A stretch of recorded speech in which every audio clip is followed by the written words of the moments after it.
The following program is a collection of stooges talking about happenings in the sports world. It is meant to be comedic informative.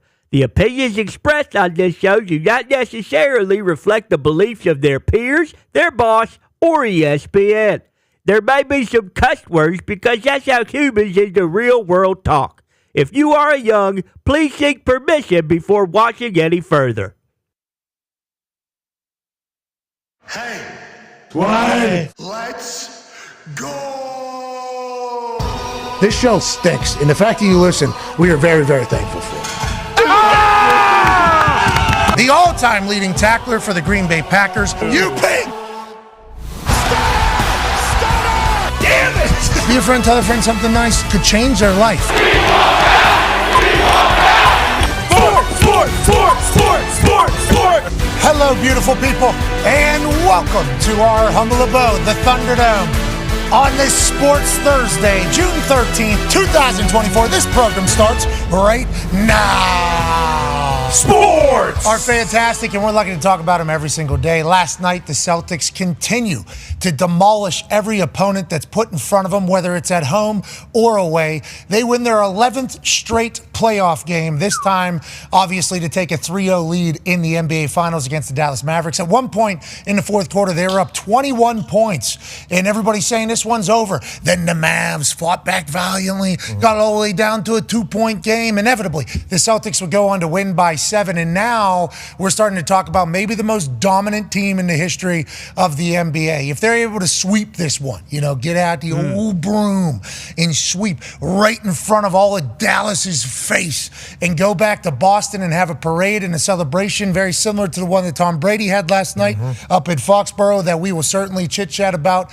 People will be talking about this team forever. Those two dudes right there they've been trying to drive a wedge between these two for so long. Tatum will go on and miss 14 straight shots, but while doing that, Brown will absolutely cook. And then Tatum will get hot, and Brown will pass the ball. And then all of a sudden, who the hell are these white dudes on the Celtics making big-time plays? They have been fun to watch. It's been an incredible run. The conversation today isn't about how great they are, how dominant they are. No. It's about Luka being a liability. And Luka bitching about everything every single time he has the ball, or at times that the Mavericks are on the offensive side of the court. He ended up fouling out with 5 minutes left, which is obviously something that can happen to a star player. 6 fouls in the NBA, clear blocking foul. Now, they challenged it. He told the bench to please challenge this. This would be the second call that they challenged for Luka. Both of them would remain calls, and I love the way Luka plays the basketball. I like that he looks like he's maple syrup moving around. I like that he moves at his own pace. I like that he has his own style, his own flavor.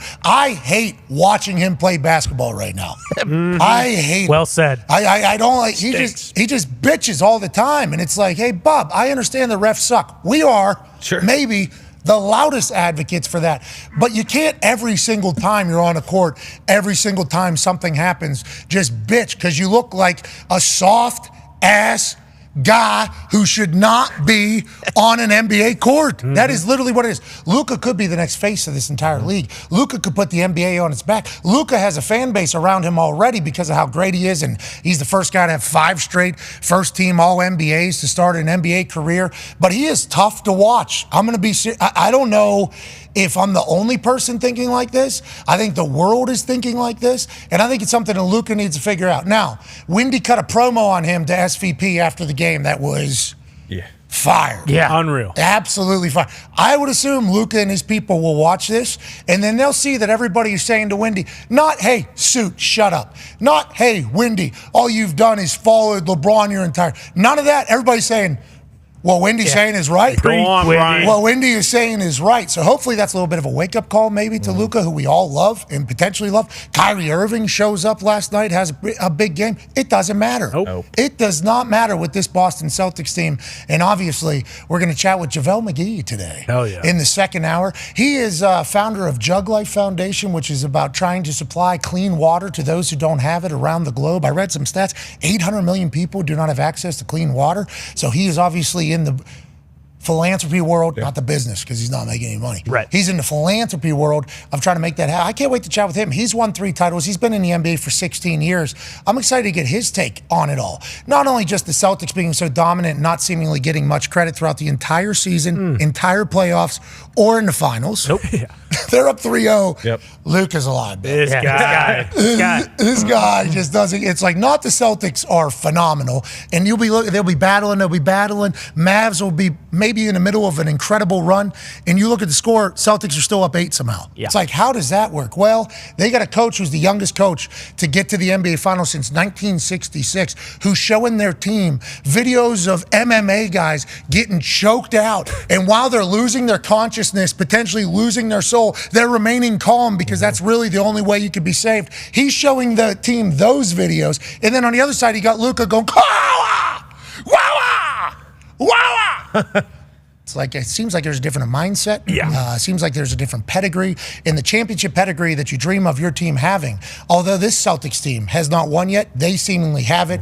3-0 now. No team has ever come back from a 3-0 series lead in the NBA playoffs. So this one's about done.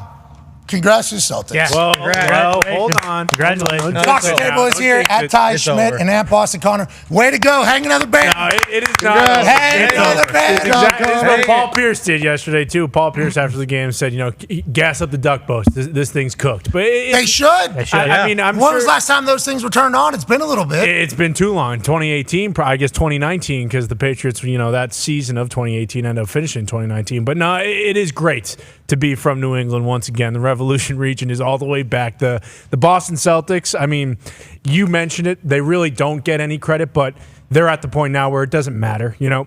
They've been criticized the entire season, and not criticized, but more so just like, well, they can win 60, 70 games, but if they don't end up winning the finals, who gives a shit? And that has been They literally got the Dak Prescott treatment. Yeah, exactly. The Boston Celtics as a team got the Dak Prescott treatment all year, where it was like, okay, yeah, they're winning, but when it matters, will they? We'll see us then. When? 5 months from now. Oh, okay. They secured a playoff spot before anybody else. I remember that whole thing happened like weeks before anybody else because of how dominant they were during the regular season.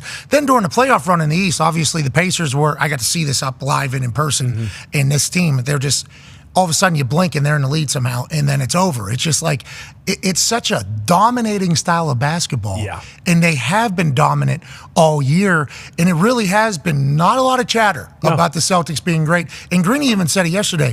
The Celtics were so good early, like literally from the beginning of the season, we just kind of said like, all right, off them. But then while they just shoo that out of the conversation, they're talking about how great everybody else is. Exactly. And it's like, so you shoot a team out of a conversation because of how great they are. But now you're having conversations about who's the greatest, who's the next, who's the face, who's this, while leaving them out. I just don't think you can have both. And the Celtics, I would assume, are utilizing this as motivation. And that's why whenever they're up and they're up 3-0, they understand that this is not over yet. They seem to be the most focused bunch, the least amount of drama, least amount of controversy, even though it's getting thrown at them at all times from the outside in. They're a fun team to watch. They are a fun team to watch. The culture, the style of basketball, the performance, the non-bitching. Like, That's the best part. Never. they are not complainers at all. Missoula, not a complainer at all. He's the youngest coach in the NBA.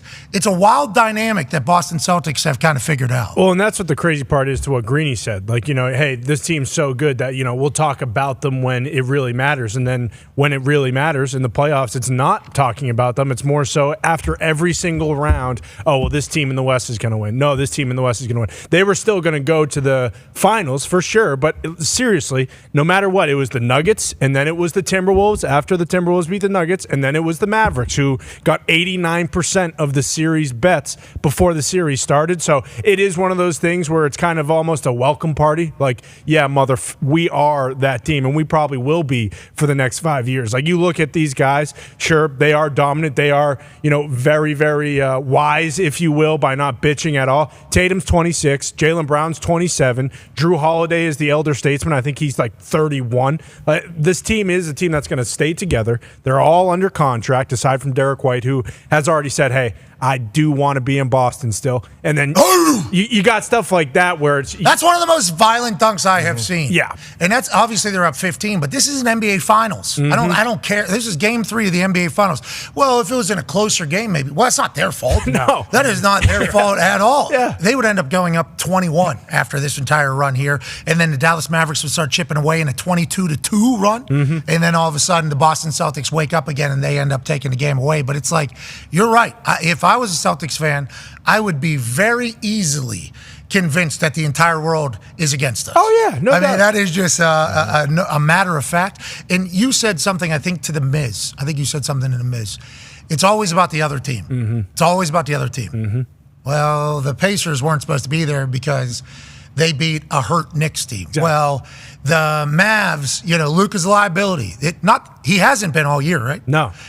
Every series, but they talk about his defense. But he hasn't been a liability that they've lost the series, right? Sure. No. And they played some pretty good teams in the Western Conference with some pretty good coaches. Yep. Very good. Some pretty good strategy and everything. Well, now it's the Mavericks. No, it's somebody. It's never like the Celtics just beat ass. Yes. Like, how come that is not the conversation? And if I was Joe Mazzulla, I wouldn't care until after this. But during that duck boat parade, at the end of it, when I get a microphone, I would certainly be reminding some people about some things that have been said all year long about this Celtics. Yeah, no matter what. And that is the thing. Like, it isn't about, hey, the game plan Joe Mazzulla has built about, let's attack Luka over and over and over again and let's switch on every single pick. Like, there are times when Kyrie almost looked like he was going to get to the bucket, but the Celtics defense, they switched so quickly. They just shut everything down, and every single shot, and this is my favorite part about the team, every single shot they have is contested, no matter what. The Mavericks, if they're going to the hole and it looks like it's an open layup or something, there is somebody coming over from the opposite corner or help side, and they are putting a hand in someone's face. That is they're a blue-collar bunch. You truly are. And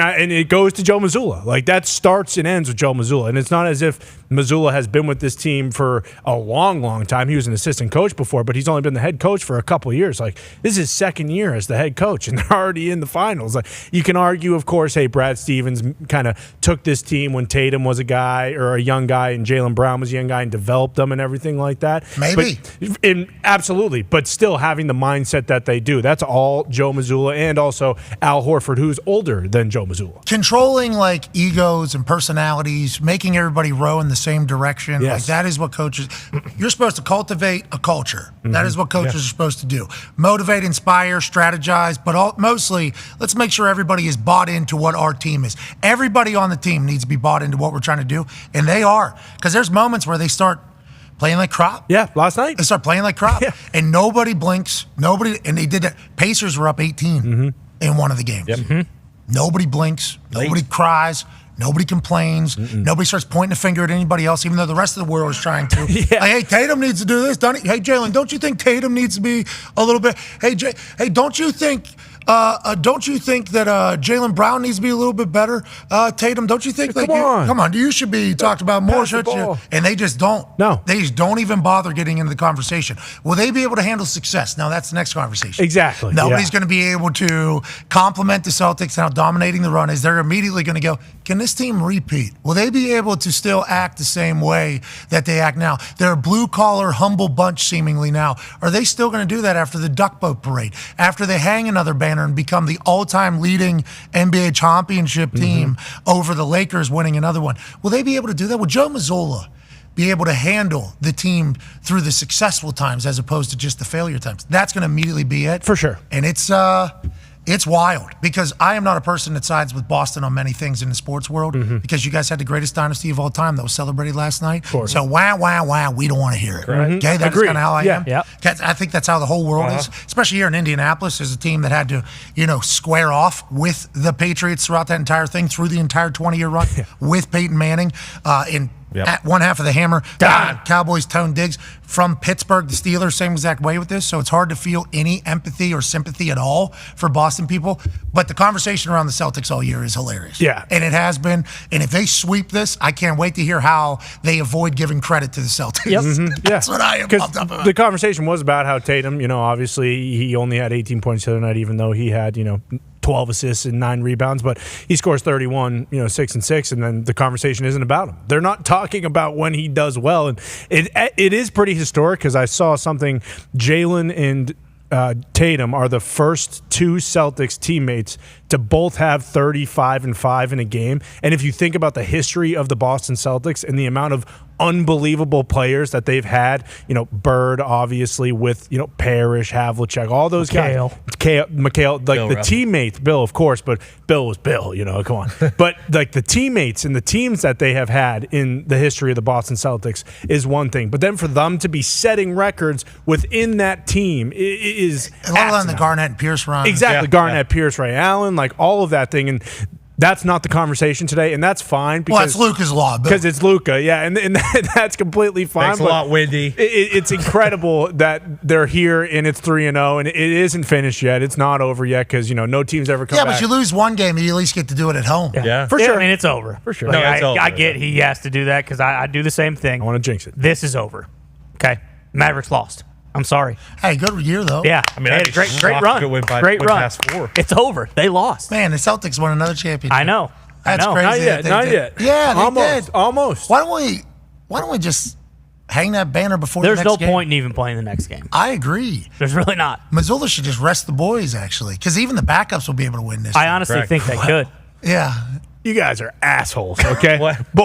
All three. We're complimenting the almost complimenting the Celtics. Yeah, no, you're not. You're doing it in the way that Pat was like, "Oh, the welcome party of Pittsburgh." What do you mean? That's what you guys are doing. No, he was and that's sincere. fine. No, that's fine. I get it. But we're almost there. Okay, Friday night for the first time ever, we finally just have a one night off and then the game again. That's the only time it's happened in this final. So we rest Porzingis. I'm not saying you rest the goddamn starters like you guys are saying and start. No, the yeah, bench. it's already You can't in. do Hayes that. in No, the you can't barn. do Yeah. that. Let 'em all No, play. Hay is not in the barn. The Hay isn't in the barn until we are on that parade and Joe Mazzulla's cutting promos on everybody. Then we can say the Hay's in the barn, and then guess what?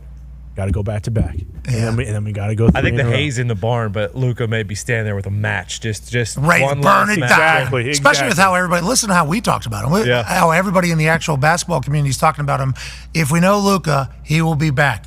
He does need to stop with the whining. It's ridiculous, man. Like people talk about LeBron, and like Flopping. and you can see why people hate LeBron because it seems like he does it a lot, but LeBron is also either one or two of the greatest players of all time. Not saying Luka couldn't get to that level at some point, but it is, man. It's like every time you look up, he's either on the court bitching at the refs or he's going in missing a layup, bitching at the refs. It's like, hey, guess what? If you bitch at these guys all game, like you think all of a sudden in the fourth quarter they're just going to start being like, oh, you know what? Let's give this guy who's been riding our asses for 3 games straight all the calls that we haven't given him thus far. Like if he thinks it's going to get better, like guess what? They're going to screw his ass over in the next game too. Like that's the way it goes. You can't bitch at these guys incessantly for everything. Yeah, for everything. It's tough to watch. Joining us now is a man who probably has a little bit more information. And you know what? Luka might be in a bad mood because his knees hurt. Yeah, That's and possible. his- And his ribs, he's banged up. So maybe we shouldn't just be judging, his mood on these particular evenings because heightened, obviously it's the finals. For sure. And he probably feels miserable. We've seen him walk in there, but it is tough to watch. Joining us now, senior NBA insider for The Athletic and FanDuel TV, has been coming on this show since before both of those jobs existed. Long time. Ladies and gentlemen, friend of the program, long time friend of the program, Shams Charania. I called you Charania. That's on me. Charania. Long time. What happened to Sean? What happened to Sean? Are we just retired? Can Sean be retired? Or We don't do WNBA talk anymore. So Sean is probably not going to show. The universe has told me not to do that. So R.I.P. Sean, rest in peace to Sean Charania. Moment of silence. Silence. Shams, you Come disrespectful on. piece of shit. Yeah. I mean, I can't. All right, let's move along here. Shams, let's talk about injuries in the finals, and then we'll talk about some breaking news that is taking place in head coaching search for the Los Angeles Lakers. I think you reported that Porzingis potentially back for Game 4. Now, a lot of people were talking about yesterday's game being the Mavericks game to win, and maybe even the sports books thought that because Porzingis wasn't playing. Even though their winning percentage without Porzingis was higher than their winning percentage with Porzingis, I'm talking about the Boston Celtics, that was the big storyline of Game 3. You're reporting that there's a chance he's back for Game 4. How likely is that? And what are your thoughts on the whole situation? The Celtics have not ruled out Kristaps Porzingis yet. I was told last night after the game that there is a chance that he plays in Game 4. He wants to play bad. He didn't want to sit Game 3. I got a little bit more information about the injury itself. Obviously, it's a 2-part injury. It causes some swelling as well, affects the ankle area ish, and I think that's why they were very cautious with him. Seeing his exact movements, he worked out yesterday and he moved around. They just did not. The Celtics medical staff did not feel like he was moving well enough for him to play on this torn medial. You got it. No. Sound it out. Bush League, this guy. Bush League. But now I think they're going to look at him again today. He's going to work out a little bit more. He's going to work out more on Friday, and then they're going to see, is he fluid enough? Is he moving well enough for him to go and play? It's one of the most unique injuries we have seen. I've never seen an NBA player. I'm trying to get the pronunciation. Oh, yeah. Go step back in the batter's box, got it. okay. Get it right. Torn medial retinaculum. This kid can't even read. I just don't This know. is- Allowing the dislocation. Yeah, you're doing great. Hey, don't worry about it. None of us can read that. There was actually a couple tweets that went out that looked like they were in a different language about Porzingis' injury. What it sounds like is they are going to test it. We'll see how it goes. And if I do recall, they said this decision was taken completely out of Porzingis' hands, right? It's going to be training staff and doctors that are going to tell him whether or not he can play. Yeah, this is completely the Celtics training staff. They're going to be the ones that give the green light or not, and that's really what Kristaps Porzingis wants to play extremely badly. And just imagine being out there on an elimination game against your former team in Dallas, and I think that's why he's going to give it the best he can to go. And if he's not moving well enough, they're just simply going to sit him. Okay, so let's talk about another injury in this series. And the conversation is about Luka being a liability today. Because there's a bunch of videos on the internet, on social media, of him pointing to literally nobody and then his guy banging down a three. And I think he got unlucky, too. Every video I saw, the Celtics could have easily missed the shot. Instead, they made every single one in which he was kind of in an interesting spot. He's injured, though. I'm watching, and I'm not a big basketball guy, obviously. I will watch games, but I never played, so I don't really know the ins and outs of it. He seems to bitch at the refs more than anybody in history. Is that how he always is? Or is he maybe in a little bit of a bad mood because the body hurts so much, they're in the finals, and it's not going exactly how he sees it going? So it just came to me. It's torn medial retinaculum. So it just came to me. Literally just came to me. This guy sucks. Get off it. As far as Luke is concerned, there's always been this thing, right? It's the refs, it's his conditioning, the shape that he's in. And last summer, it was about the conditioning, the shape that Luka Doncic was in. And the Mavericks did test him about it. And there were some serious conversations had. And Luka Doncic came into this season in the best shape that they've seen him probably since his rookie year. So we've seen when Luka Doncic puts his mind to something, he can make it all happen. He's one of the best players in the league. Obviously, in Game 2 at that 30-point triple-double. And last night, fouling out with 4 minutes plus left in the game, just can't happen. Wrong place, wrong time. He has to figure out a way to stay out there on the court. And he wasn't able to. And obviously, we see him right there. He did not agree with the foul call. Replays obviously showed that it was a foul. But listen, there's going to be even more conversations after this Mavs season, right? Because this team, we saw it this year, they're close. I don't know how close they were to beating the Celtics, because the Celtics right now, to me, seem head and shoulders above any team Hang the in banner. the league right now. They already won. Not yet. It's their year, and I think getting Kristaps Porzingis, getting Drew Holiday, the way that they were able to turn Marcus Smart's loss, I thought that was going to be a massive loss for that team. Not having a guy that can play multiple positions, can guard, can defend, be a veteran anchor in the backcourt. They lose him. They get Kristaps Porzingis, but they needed another guy to play that role, and just so happens that Drew Holiday falls right in their lap. Okay, so let's move away from the final series that you just said was over, and congrats to the Son of a Celtics. I just said it feels like the Celtics year. You said, if we're going to go back, you were like medial retinaculum. That's it. Yeah, you did say that. You did say that a couple times. Way to go. You nailed it. We think. We don't know. We could not have corrected you if you were wrong. But you said we don't know how close the Mavs were to beating the Celtics. Yep. It's their year. It's like, whoa. Okay, so it's congratulations. They were close. Like they played Game 2 pretty tough. They played Game 3, obviously. They had a double-digit lead, and then middle 2 quarters completely got blitzed, and then right there at the end, they were down 20 in the fourth. They make it a game. Like, they got it to within, what, two? Like, two. Yeah. So, like, you give yourself a puncher's chance. These are games, these are within the margin games. It's a make or miss league, and they just didn't make enough shots and didn't have enough players step up. And you know who made the shots this year? Celtics. Our This champions. series so The far. Boston Celtics. Come on, you sacks of wine! All of you, stop clapping. Okay, Jesus. last question here for you, Shams. Massive breaking news this morning all across ESPN. JJ Redick is getting a formal interview with the Los Angeles Lakers this weekend. Feels like this was maybe inevitable in some parts of conversation, but is this real? Is this his first interview? And what are you hearing about JJ Redick potentially being the coach of the Lakers? This is the second time that JJ Redick is meeting with Rob Pelinka and the Lakers. He met with Rob Pelinka and the Lakers the week of May 13th at the draft combine in Chicago. They met for nearly 2 hours there, from what I was told. And then the Lakers met for over 2 hours with James Borrego in LA. So that's been the timeline. And then they met as well with James Borrego a couple weeks after that as well. Let's see if I get my date right. They met with James Borrego as well near the end of May. So 2 meetings for James Borrego in person. Obviously, JJ Redick has had a lot of interest from the Lakers throughout this process. I said on this program, Pat, if you remember, I actually said on your program on May 24th that JJ Redick is the favorite, and that it is down to JJ Redick and James Borrego as the 2 finalists for the Lakers. And that has not changed. It didn't change. Nothing changed from that point. I reported on it as well in The Athletic last Tuesday. I believe that was June 4th. And really throughout the Lakers process, nothing has changed. They need to see how JJ Redick, of course, does in more meetings, meets with Jeannie Buss and ownership.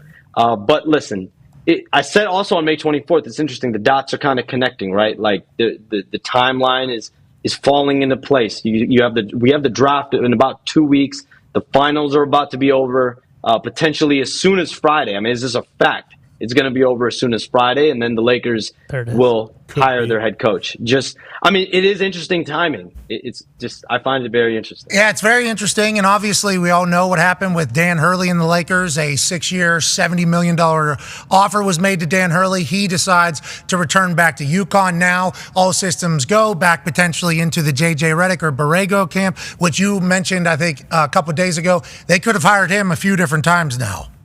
As this they had him into their facility for meetings all day with ownership, with Rob Pelinka, with their entire staff about 2 weeks ago. They've interviewed him for about a month now. If the Lakers wanted to make James Borrego, to his credit, is also very much in play with the Cavaliers to be their next head coach. I think that coaching search will come down to Kenny Atkinson, the Warriors assistant, and James Borrego. But that's really a neck-and-neck process. So he's in play there. And James Borrego is going to get another head coaching job, whether it's this cycle or the next cycle. I think people really respect the job he's done with your boy, Zion, the way that he's allowed that Pelicans offense to flourish the last year or so. But the Lakers have been focused on JJ Redick. James Borrego has been a candidate in this as well. And the biggest thing for them is making sure you go through the process, you go through the right timeline of this all. And I think it's at a point now where even the key players on the Lakers, there's a level of understanding among some stakeholders, and they would support if a guy like JJ Redick were to be the head coach of this team, which, this is a decision that comes down from Rob Pelinka and Jeannie Buss. All right. Hey, we appreciate the hell out of you, Shams. We can't wait to see how this all unfolds. Yeah. And I'm sure you can't either. Ladies and gentlemen, insider for The Athletic and FanDuel TV, Shams Charania. Yeah, Shams. Shams been on the show a long time. Long. Love that guy. So he's not with Stadium anymore? I don't know. Is that a thing? I was going to say, does Stadium even exist anymore? I don't know, because that's who he was originally working for. Correct. Back whenever, he started coming on our show like 5 years ago. Yeah. Shams was our NBA guy. Pre-COVID. Shams is our NBA guy. Mm-hmm. Completely okay with other NBA guys being our guy, but Shams has literally been our guy for half a decade now. Day one. we said the show's not going to change. No, and Shams, hey, he's handsome. He's young, loves lunch. You know, he's nice jumper, kind of adolescent. He's got a nice youthful, spry kind of feel. Jumps. But that guy is he's never stopping on the phone. No. You know, he understands what he signed up for, and I think we kind of did too. I don't think we knew what all was going to entail, but boy, that one really went the other day whenever Shams said, you know, I've been reporting this for a long time.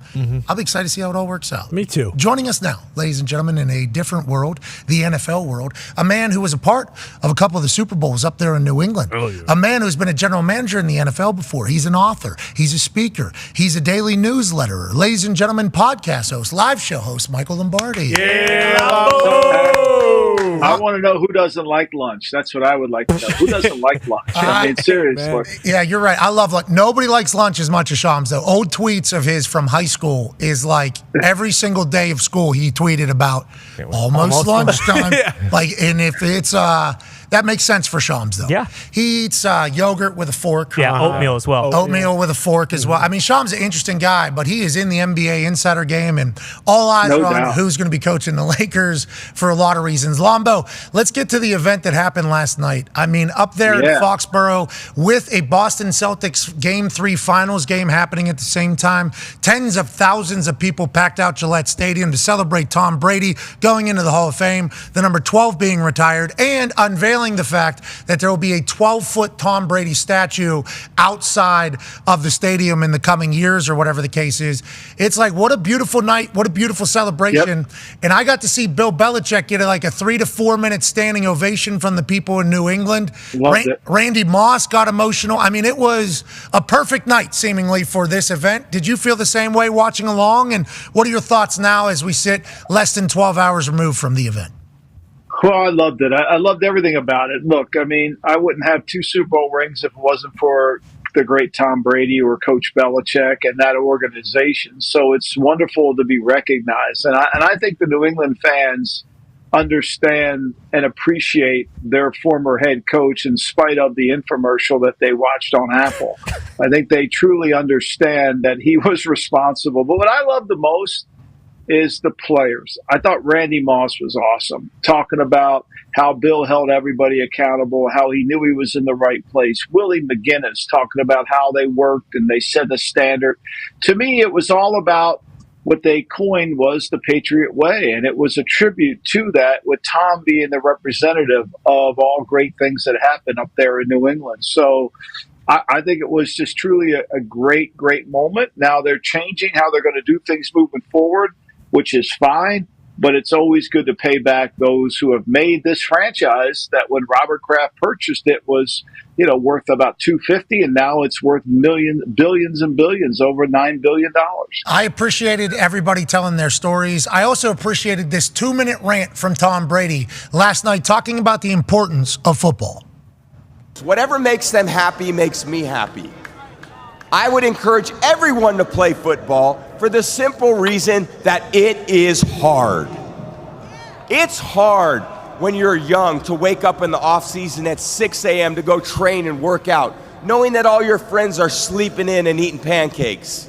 It's hard when you're on your way to practice, weighed down with all your gear, and it's 90 degrees out and all the other kids are at the pool or at the beach, and your body is already completely exhausted from workouts in 2-a-days. It's hard to throw, catch, block, and tackle, and hit kids when they're way bigger and way more developed than you, only to go home that night bruised and battered and strained, but knowing you have to show up again the next day for just the chance to try again. But understand this, life is hard.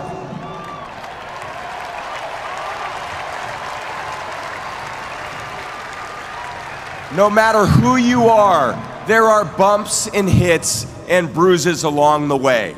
And my advice is to prepare yourself, because football lessons teach us that success and achievement come from overcoming adversity, and that team accomplishment far exceeds anyone's individual goals.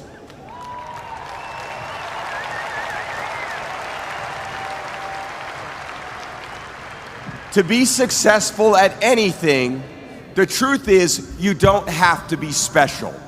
You just have to be what most people aren't. Consistent, determined, and willing to work for it. No shortcuts. If you look at all my teammates here tonight, it would be impossible to find better examples of men who embody that work ethic, integrity, purpose, determination, and discipline that it takes to be a champion in life.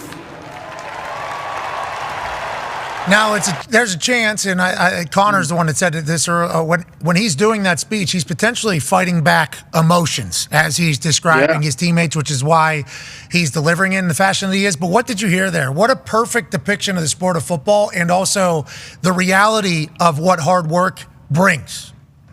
Yeah, I mean, really what he talked about is leadership, right? Everybody thinks leadership is about some guy, some man or woman getting people to listen to them. No, it's about creating a following. It's about creating a sense of belonging. And through a sense of belonging, you create a team. And what Tom was so eloquently saying is everything that I believe, and it's what I stand on my soapbox and preach about. It's about the team, the team, the team. It's about how do we make amateurs, young men and women, and turn them into professionals?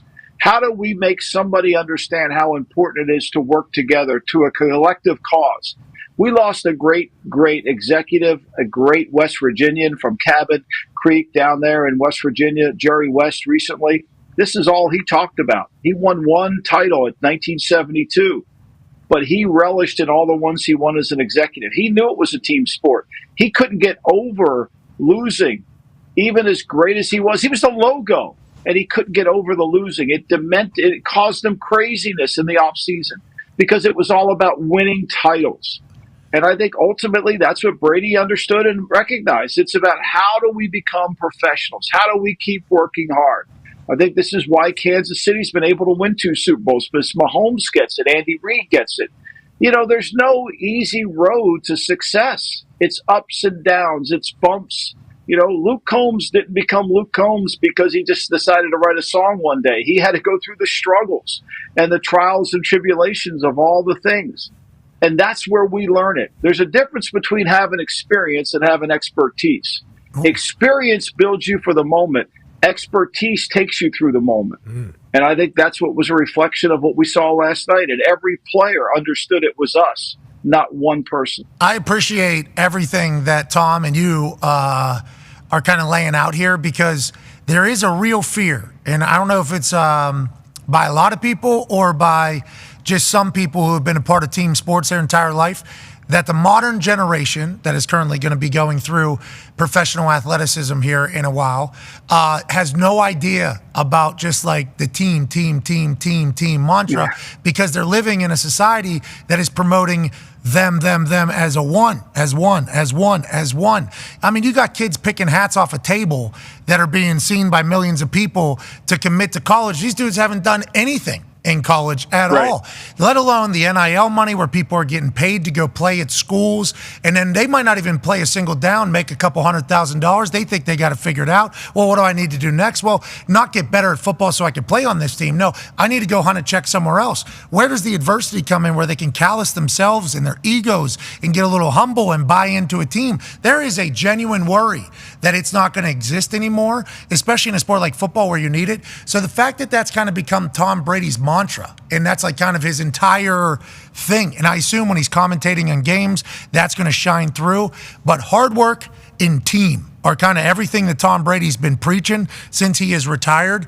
And I think if you think about the Tom Brady experience whenever he was playing, he's handsome, he's hateable, he's dating a supermodel, he's married to a supermodel, he's got all these deals, he's eating this weird shit. Like, I think a lot of people think he's like prima donna guy. And then he comes out, and you got a lot of people that have hated Tom Brady for a long time, and they hear him speak, are like, oh, this guy's kind of like old school. This is like old school. This is like a humble old school guy. I mean, I kind of like this Tom Brady. It's weird, but I appreciate that this is his messaging, because people will listen to the greatest of all time. Like when he did that Fanatics meal out in California during the rookie thing, and his entire message was like, if your team has success, you will have success. Like, that was his entire goal, was to get through these young guys' head. I love that that's what he's doing, Lombo. I love it's good for sport. It's good for society as well. Well, there's a new book out by Jonathan Hyatt, who wrote it. He's a professor at NYU, called The Anxious Generation, and he touches on a lot of these in his book. And what we're dealing with today is a lot of young men and women who come from what we call a phone call generation, a phone generation. Whereas you and I, when you were in Plum, Pennsylvania, and I grew up here in Ocean City, we're from a playground generation. So we went to the playground after school, got our clothes beat up, got dirty, made our moms mad, had our lunch stolen, got in a fight with a bully. We learned all that. Today, it's more about the phone, right? Okay, drank beer in somebody's basement. We did all those things, right? Yeah. But I think what we as leaders, and I go back to Billy Joel wrote a song called We Didn't Start the Fire, and it's about his life and all the trials and tribulations he went through. So today, leadership just takes on a different form. People still want to win. People still want to be successful at what they do. Just because they're on their phones all the time doesn't mean it doesn't want to happen. You as a leader have to transcend that. You have to create a following based on how you're going to help and how you're going to connect. And Brady's messaging is powerful because he's lived it. No one's going to win a title. Look, Jim Harbaugh worked the Michigan team as hard as they could. They won, right? The UConn, Connecticut, if you watch their practices with Danny Hurley, they're hard. The Chiefs' practices, they're hard, right? Brady talks about hard. Hey, getting anything in life is hard. Nobody's giving you out. Look, the thing I've learned in my life, I don't know if this is common or not, but they don't give away free homes in Beverly Hills. They just don't give away free homes in Beverly Hills. You got to buy one and earn one. And I think that's the messaging that has to come across, and Brady's going to be a spokesman for that. But let's not make any mistake about this. The team that wins a Super Bowl, wins a title, will be the one that works hard, that overcomes obstacles during their season. It's never going to change. That formula will never change, no matter how many people from the outside tell us, well, if you get in this personnel group, you're going to win. No, it's going to take a collective group of men and women to win a title. Yeah, and it's not just football to win a game. It's like anything in life you got to work your ass off for if you want to be successful. And I think that gets lost in the social media generation because you're seeing some people who are maybe born on third base, thought they hit a triple, acting like they figured it all out, and they just got all the nice things. It's like, nah. That is for a very small percentage of human beings who happen to be from the lucky sperm club who get a chance at a nice life over none of their own work. For everybody else, you're going to have to work your ass off. And that was seemingly the message from Tom last night on the biggest night that he's had on a microphone since retirement. The roast had a little different vibe. A little bit, definitely. Bill Burr filled in for that, though. Thank God. Bill Burr filled in for that and did his thing. I thought it was well executed, well done last night by everybody in the Patriots organization. Hell yeah. Well done. Now, Bill will get one of those. Yes. Yeah. Better. Bill will get one of those nights. And, He should. And Tom will get the moment where he gets a 3.5 minute standing ovation before he even talks about somebody else, just like Bill did last night. And when Tom said at the very end of it, I thought it was a truly beautiful thing about it's not me, it's not you, it was us. To Bill, that felt like a real message, and that goes back to his team thing. Now, speaking of teams, you mentioned one, the Michigan team, Jim Harbaugh. There's conversation coming out of the Chargers this year about that whole situation. Tone has a question for you. Yeah, you did, Lombo, and you talked about the hard practices, and now all the Chargers players are coming out and saying how different even just these OTA practices are, the attention to detail, how hard they're working, and how some of them took pay cuts just for this opportunity to do it with Harbaugh.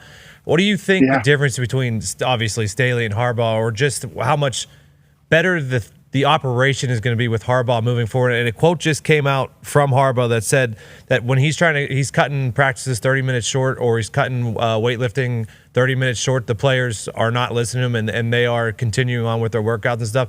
It becomes a beaver dam of activity. Yeah. So how is that just going to change the entire Chargers team? Well, look, you're talking about a guy who's won 70% of his games as an NFL coach, right? He's won a national championship. He took the 49ers to a Super Bowl. He's never really experienced any downfall. I mean, he went from being an assistant quarterback coach to spending most of his career as a head coach. He can get people to follow him. He can get people to buy into a cause bigger than themselves. And when you do that, you become dangerous as a team. You don't have to be the most talented team. You have to be the most connected team. And I think what he's going to do is make them mentally tough. He'll make them physically tough. He'll make them understand that if we work hard, we'll get through this. Look, the Chiefs do it all the time. The Chiefs have a drill in their practice that I think they call it the long drill, where they just work where they're going through it. It's hard. It's 14 plays, 18 plays, and the players gravitate towards it. It's like our football team in New England. You didn't have to tell them to go over to the hill. They ran over to the hill to do it, right? That's when you know you have a sense of belonging and you've created something that it's going to be hard to get your foot in front of.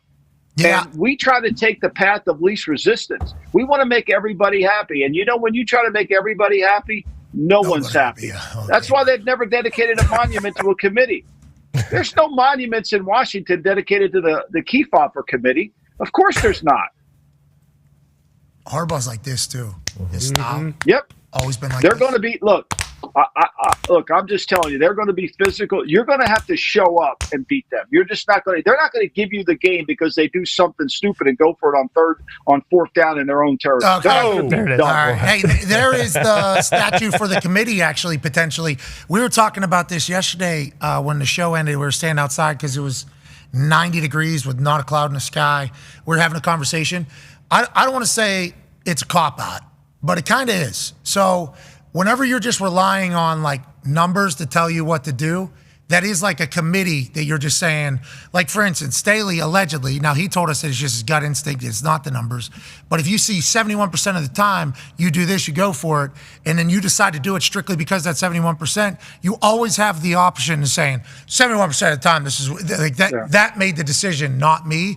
I think it's kind of a cop-out. I don't necessarily love it. It's become more of a thing though now with the introduction of stats, not just for football, but in life.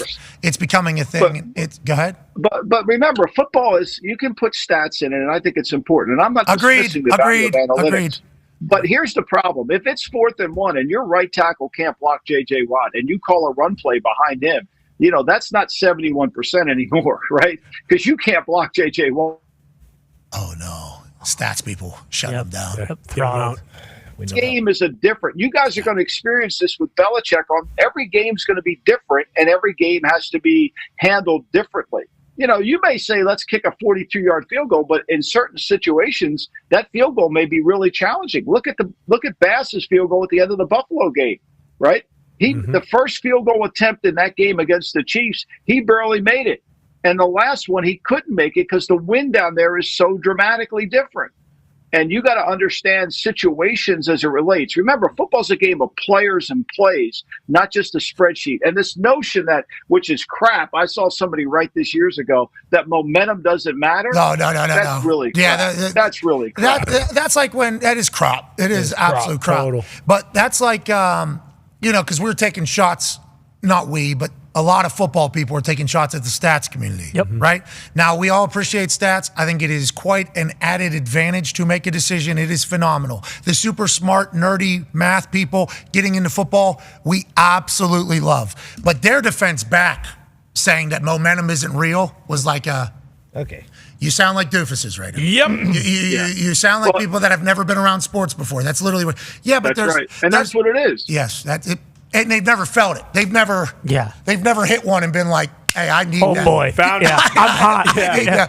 And it doesn't make sense. None of us fully understand why momentum is the thing, but it is very real, and situations are situational. But with that being said, Harbaugh is going to have a culture of like tough guys. And it's funny to me that I didn't know if it was going to work in the NFL, because in college you can go recruit the people that you want. You can go recruit the type of guys that you need. In the NFL, that's not necessarily the case. If you want J.J. McCarthy, well, there's going to be other teams that want J.J. McCarthy as well. So maybe the perfect person for your culture isn't available for your team, but it feels like the Chargers have been yearning for this type of thing. Like, hey, we want to win. Like Justin Herbert wants to win. We've been close in so many games that we have lost. They are a cardiac team because they are in it at the end, and then they trick it off every single time, seemingly. If they're able to get over the hump in LA with what's going on with the Rams, right? Hold on a second. Exactly. Now we got a real move. I'm pulling for Harbaugh very, very hard. Now, there's another team that seemingly nobody's pulling for except for their fan base. Go ahead, Ty. Yeah, Lombo, coming off, talking about Harbaugh and Belichick and Brady, three guys who basically could teach a masterclass on leadership.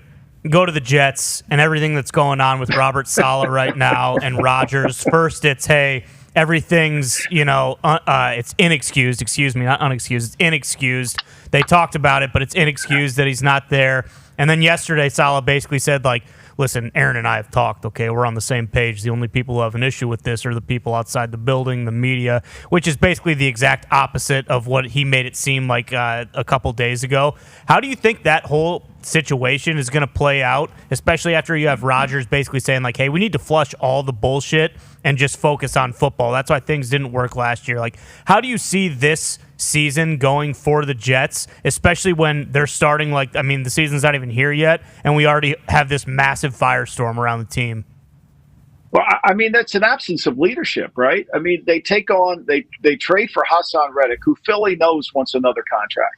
Right, they take him on, and then they're surprised he's holding out, and they haven't talked to him. Yeah, but he's working hard. He's working hard, and he's in a good frame of mind. Will you cut the crap? He's not happy. He wants money. He wants green. Look, you have an off-season program, right? You sit down with Aaron, and you say, Aaron, okay, here's going to be our off-season program. You're here in the building. Are we going to do this? So when you basically say, he left, and, it's not excused. Did you two communicate or have a conversation? It's an absence of leadership. And look, Aaron's a player. He wants to be led. All the players want to be led. And every time they let Saleh go in front of this microphone, more disasters start to happen. Instead of it being a little fire, it becomes a forest fire. Like, who's coaching him on what to say to the media? Then the other day, talk to Joe Douglas. It's his contract. He's doing that. Meanwhile, you can't find Douglas. He's hiding in witness protection somewhere in West Cape May. I have no idea where he is. So, at some point, who's running this team? It's an absence of leadership. It looks like a circus. And I don't want to hear this. I heard Greeny on the show the other day. Well, they're still going to be a good team.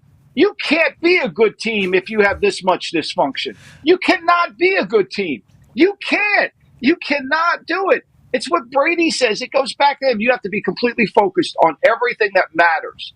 And when you don't have leadership, it doesn't. So to answer your question, Ty, I mean, look, I hope it works. I just have seen this movie way too many times before. And if they don't get some leadership and some direction from the guy who's talking to the media, this is going to be every week. It's good for us because we can talk about it. Yeah, it's great. I mean, I don't even think it's good for us because for us personally, as our show, because Saleh doesn't have an easy job. Head coach in the NFL is not easy, especially in New York, especially with what happened with the Jets last year, and the Jets have happened over the last 30 years or so. And obviously, you're dealing with Aaron Rodgers, so everything that happens is going to be a lightning rod. I mean, that is just how it goes. But I think that was a very easily manageable situation. Easy. Yeah, I think so. It would, you and I could have gone in a room and handled this, and it would have been no problem. Instead, they light a fire and throw gasoline. Who's running this team? Where is the leadership? Who is making this? And then they put him out there to talk to the media. I don't know. Well, maybe it's his fault. I don't know whose fault. Well, you're the head coach of the New York Jets. You got a contract. You have a harder job to get than the United States Senator. You're one of 32 humans on the planet, and they put you in front of the camera to go hum. I don't know what you do. I mean, at some point, that's enough. And then you're wondering why there's the back page of the New York Post saying you're an, what are we doing? And you're running this team? How about Robert? We got a lot of specialists on media, and we live in the largest city in the world, New York City. I'm sure we can hire somebody to help you before you go out there. Wouldn't that be a good idea? So you don't talk in circles? I think it would be a good idea. Their PR guy, I think, good. That's not his fault. No, then he keeps sending this guy out there, and they keep getting slaughtered. I mean, he hummed the hall. I don't know who's Joe Douglas. He's down the hall. What are we doing, Pat? This is $1 billion industry. What the hell are we doing? How about the next day when they ask him about? Have you talked to Aaron about any of this? No, me and Aaron. Oh, he's good. We're good. No. He said no. We have not talked. And then the next day was. Why would we? We have texts. We have cell phones. We're in the agent. Why would we talk? Well, we don't know where he is. I traded for Riddick, but I didn't talk to him. You're the leader of the team. You didn't talk to a guy you just traded for? How is that possible? I guess Joe did it. Well, he's down the hall. Go talk to him. Wait a minute. Who's there? How do they even get to the game on Sunday? It makes you wonder. All right. Well, good luck to the Jets. Yeah, go get them. Good luck to the Jets. Lombo, we appreciate the hell out of you for stopping by, brother. You're guys. The best. Always good. Thank you. Always great. Yeah. Ladies and gentlemen, Michael Lombardi. Yeah. Unreal. Well, Joe's office is down the hall. Who's telling him to say this? Who? He's watching these press conferences. Yeah.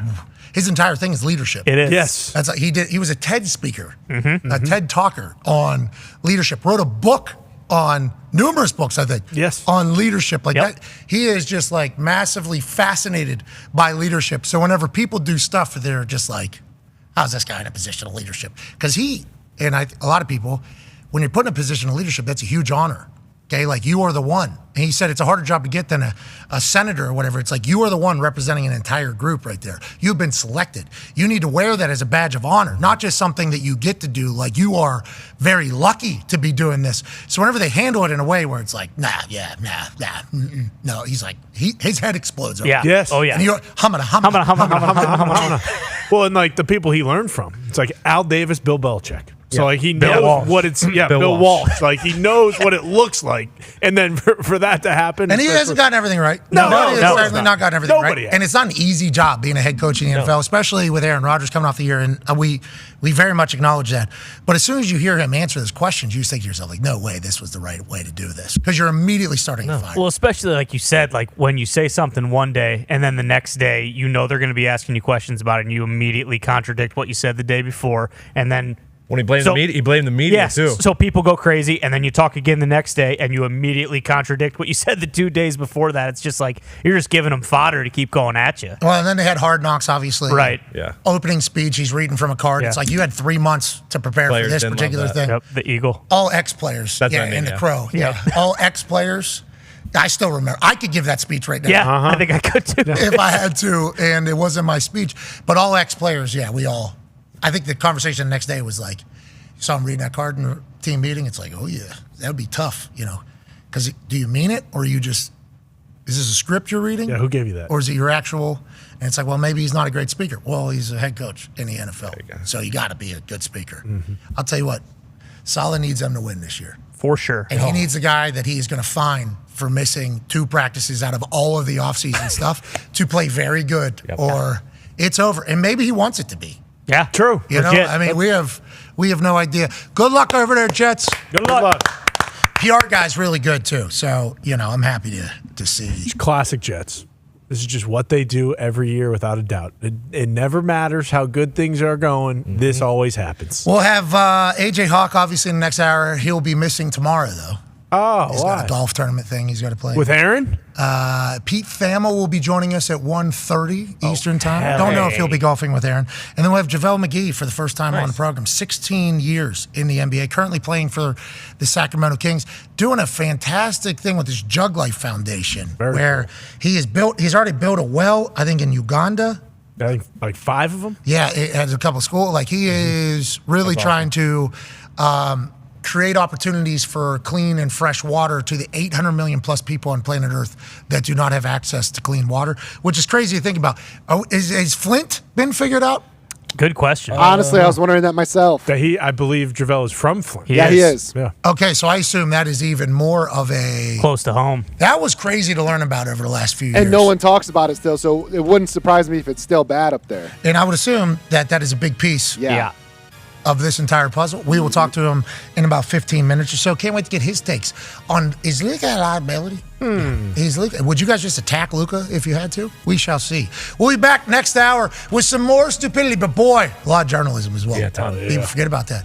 May 24th, JJ Redick to the Lakers, this program. Never forget it. Be a friend, tell a friend something nice. It might change their life. Cheers. Hello and welcome to Office Championship Wrestling live in Indianapolis, Indiana. Tonight we have a straight to hell match in which the devil will battle against our office wrestler, Dylan Boston. You might be wondering how we got here. Let's find out right now. And now we have to make a deal with the devil. Yeah, no big deal. Classic trial by combat situation. We got our champion, Dylan Bostic. All he's got to do, win the match, 1, 2, 3, and we're home safe. The only man that would take the job to protect us from the devil himself, Dylan Boston. Like you mentioned, Pat, there's probably about 5 or 6 other guys we'd rather have in this position, but we'll take Bostic, I guess. Not only are all of our souls on the line, The Office Championship Wrestling Championship, presented by Natural Light, is also on the line.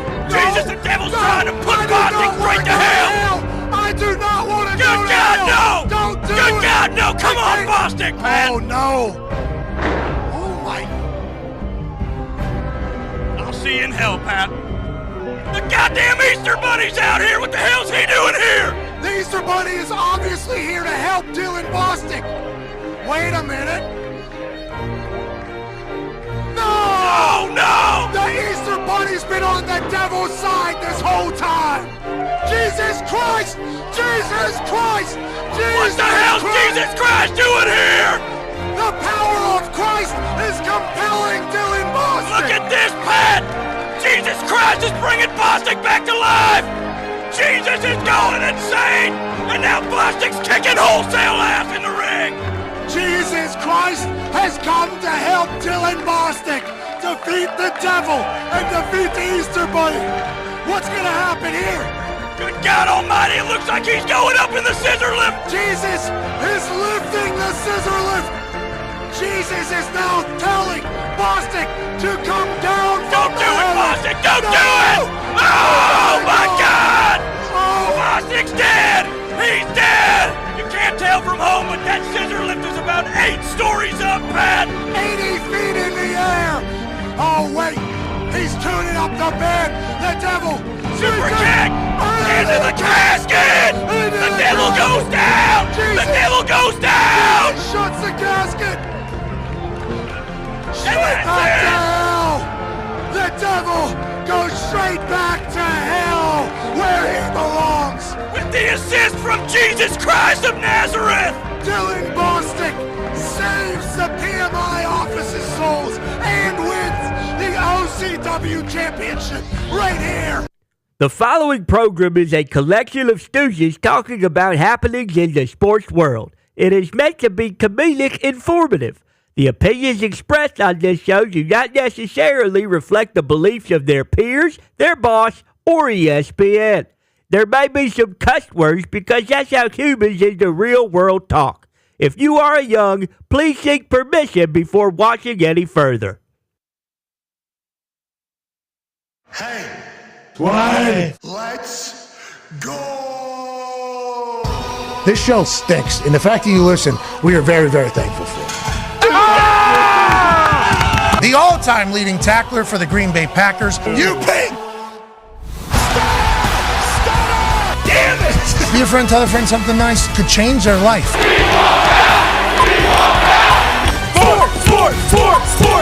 Sport! Hello, beautiful people, and welcome back to our humble abode, the Thunderdome, on this Sports Thursday, June 13th, 2024. Hour 2 of the program starts right now. Sports! Are wonderful, and obviously we have the NHL in their finals and the NBA in their finals, and we got sports all weekend long with the U.S. Open teeing off this morning as Pinehurst is already beating the shit out of professional golfers. It is a wonderful time to be in the sports world, and we can't thank you enough for joining us as we ride alongside all the headlines and news. The Talks the Tables here at Boston Connor and at Ty Schmidt. Ty, how's it feel to be sitting next to a guy who's already got a chance to celebrate a championship before the season is even over? I know, it's crazy. I almost feel like I'm a champion as well because I get to bask in his glory. I mean, no NBA team, as far as I know, Why don't you touch him? Don't even think about it. Not touch. No, not till it's Touch the over. greatness. Not till it's over. Well, that's what I was going to say. It is over. As far It's as not over. as far as I know, no NBA team has ever won No. a championship after just 3 games. But here we are. Celtics have done it. Way to go. So, Congrats to you, You Connor. guys are the worst, man. Celtics in 3. Celtics in 3. Celtics in 3. You sons of bitches. I mean, if it wasn't for the fact that I am a fan of a team who has come back from a 3-0 deficit, Shout out the Sox. then maybe, the Red Sox against, Yeah, that was actually unfortunately, against the Ty Yankees, Schmidt's yeah. Yankees. Then maybe A-Rod I'd caught feel some heat different. last night in New England. Yes, he did. Bill Burr still got his fastball. I'll tell you that much. Yeah, but the Celtics in 3 in the Celtics in finals 3. somehow. That's phenomenal. crazy. One half of the Hammer, Dahn. Cowboys Tone Diggs here. Hammer, Dahn is a sports gambling show that broadcasts live from the Thunderdome every single day. We are live here. Celtics getting points yet again. Yeah. Game 4. How do we feel about it? Yeah, make sure you go to the right book. ESPN Bet has them as dogs. Some books have them as 1-point favorites. So, What? Okay. No. That's great. I did not know that was the case. Me neither. Yeah, I looked around this morning. The ESPN Bet does have them as +1.5. Some books have them as -1 though, which is they probably should. That's comedy. That's hilarious. They probably should be favorites in our. 3-0. I mean, they were up by They've 20. won 12 straight. They were up by 20 last night. Sorry, 11 Porzingis. straight they have won. We did it last night. Yeah, I'm taking the Celtics as a dog. Yeah. Please keep it coming. Yeah, we got to take advantage of that. I assume that's going to turn, especially as the Porzingis news potentially comes out. But Celtics is dogs yet again. And, maybe the Mavs come out and win Game 4. I mean, that's very easy. But if you see the Celtics getting points right now, this is one of those UConn Husky situations. Yeah, bingo. They have won 11 straight playoff games. Sweep, potential sweep to wrap this entire thing up. This would be a March Madness, exactly what UConn does. Mm-hmm. This is what Boston is currently doing in the NBA Finals, finding them with points at this sports book. Yep. Now, there's a lot of questions about what's going on. Absolutely. And if everybody... bunch of them. Hey, we thank you. Makes sense, though. Get people to your sports book. Yeah. That's right. Get them there. Those are good odds. Get them in the door. Thank you for doing that. Yeah. That might be what they're doing. Could be. Okay. Smart move. Joining us now live from Natick, Ohio, is a man who's a college football national champion, a Super Bowl champion, a Ryder Cup winner, and former president of the state of Ohio. Ladies and gentlemen, AJ Hawk. Hawker, no haircut this week. We've been noticing. Just want to let you know that. Not yet. Yeah, maybe tonight. But yeah, congrats, Con, man. Awesome. Another championship under your belt, man. That's Shut up. I don't want it from you, prick. You gotta feel good Shut about it. You got to feel great about it. I'm from the town where they win a ship. Why are you scared? Don't be scared of it. 3 games, I'm not fella. scared. They won 3. They won the finals in 3 games. That's crazy. And Porzingis doesn't Porzingis is an amazing player, but they obviously do not need him to win the championship. Yeah, they had an 80+% win rate without Porzingis, like a 77% win rate with Porzingis. So the storyline yesterday was, if Porzingis plays, they beat the Mavericks. Mm-hmm. If Porzingis doesn't play, they lose. And the sports books thought that Porzingis wasn't going to be able to play because he had that injury that nobody can pronounce. Right. Even the insiders trying to read it off of their phone. And instead, they're up 21 in the fourth quarter, and it's Boston Celtics basketball game. Boom. Now, they almost give that thing up, 22-2 run for the Mavericks at home. It was fun to watch. It was, kept me awake. Yeah, exactly. It kept me awake through the entire game. Great game. Great. Electric. Didn't have to watch any of it in the morning when I woke up. That's how you know it was an incredible game. Yep. But what we're watching here is a dominant team, AJ. This team is just dominant. And I know the East was kind of taking it on the shins all year whenever we would catch up with Shams all season long. Correct. And chit-chat with him and kind of get an update. We'd actually say, Shams, what do we need to know? Who's going to win? What do we need to know? And it was always like, well, the East is so weak, the Celtics are going to go to the finals. The West is a juggernaut, though. They have all the talent. They have all the storylines. They have all the good teams. They have the reigning champions over there who, once again, are built to go on a run. Celtics, though, are they going to be able to be enough for whoever's on the West? And it's like, well, maybe the East looks so bad because this team's on the East. Yeah. Like maybe that's why they look bad. And will that be the conversation after they win this, or since they already won that? Is that how people will talk about this Celtics team? I don't think so. The conversation will remain, who is somebody other than the Celtics that'll be able to win next year? And that's why these massholes and these Celtics fans are going to be so obnoxiously loud after this thing actually ends, whether it's next game, Game 5, Game 6, or Game 7, AJ. Yeah, do you think, I know Conman said earlier because he's nervous that they might let this thing slip. Like, do Boston fans want them to lose one maybe so we can win the championship in Boston? Like, what I feel like you've got to feel pretty comfortable if you're a Boston fan. Like, hey, come on, boys, let's let them have one. Let TV get some ratings. Let's win this thing at home so we can all celebrate together. Yeah, let's do that. No, absolutely not. No, you win the championship. We're so damn close, and you assholes are doing this. And I get it, sure, whatever, we're having fun. What did Lambo just say? Yeah, I get it. Okay, I do, truly.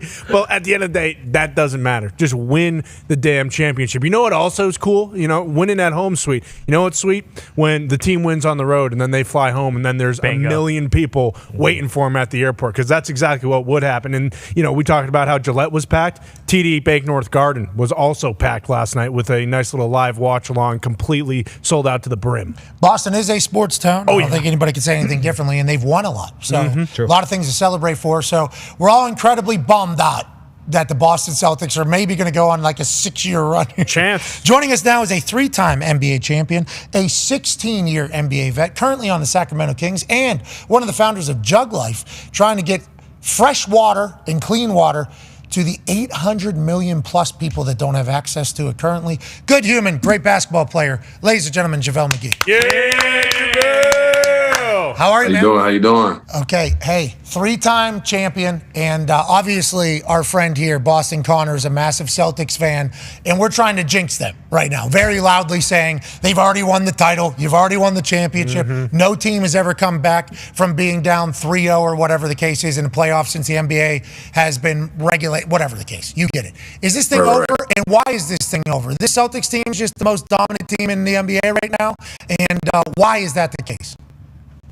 I mean, truthfully, they've been rolling through the league all year. So it's not really a surprise that they did that. And I saw that Joel Embiid tweeted something saying that Milwaukee gave them the championship. Yep. And I'm not gonna lie, Drew has really done something to this team on the defensive end.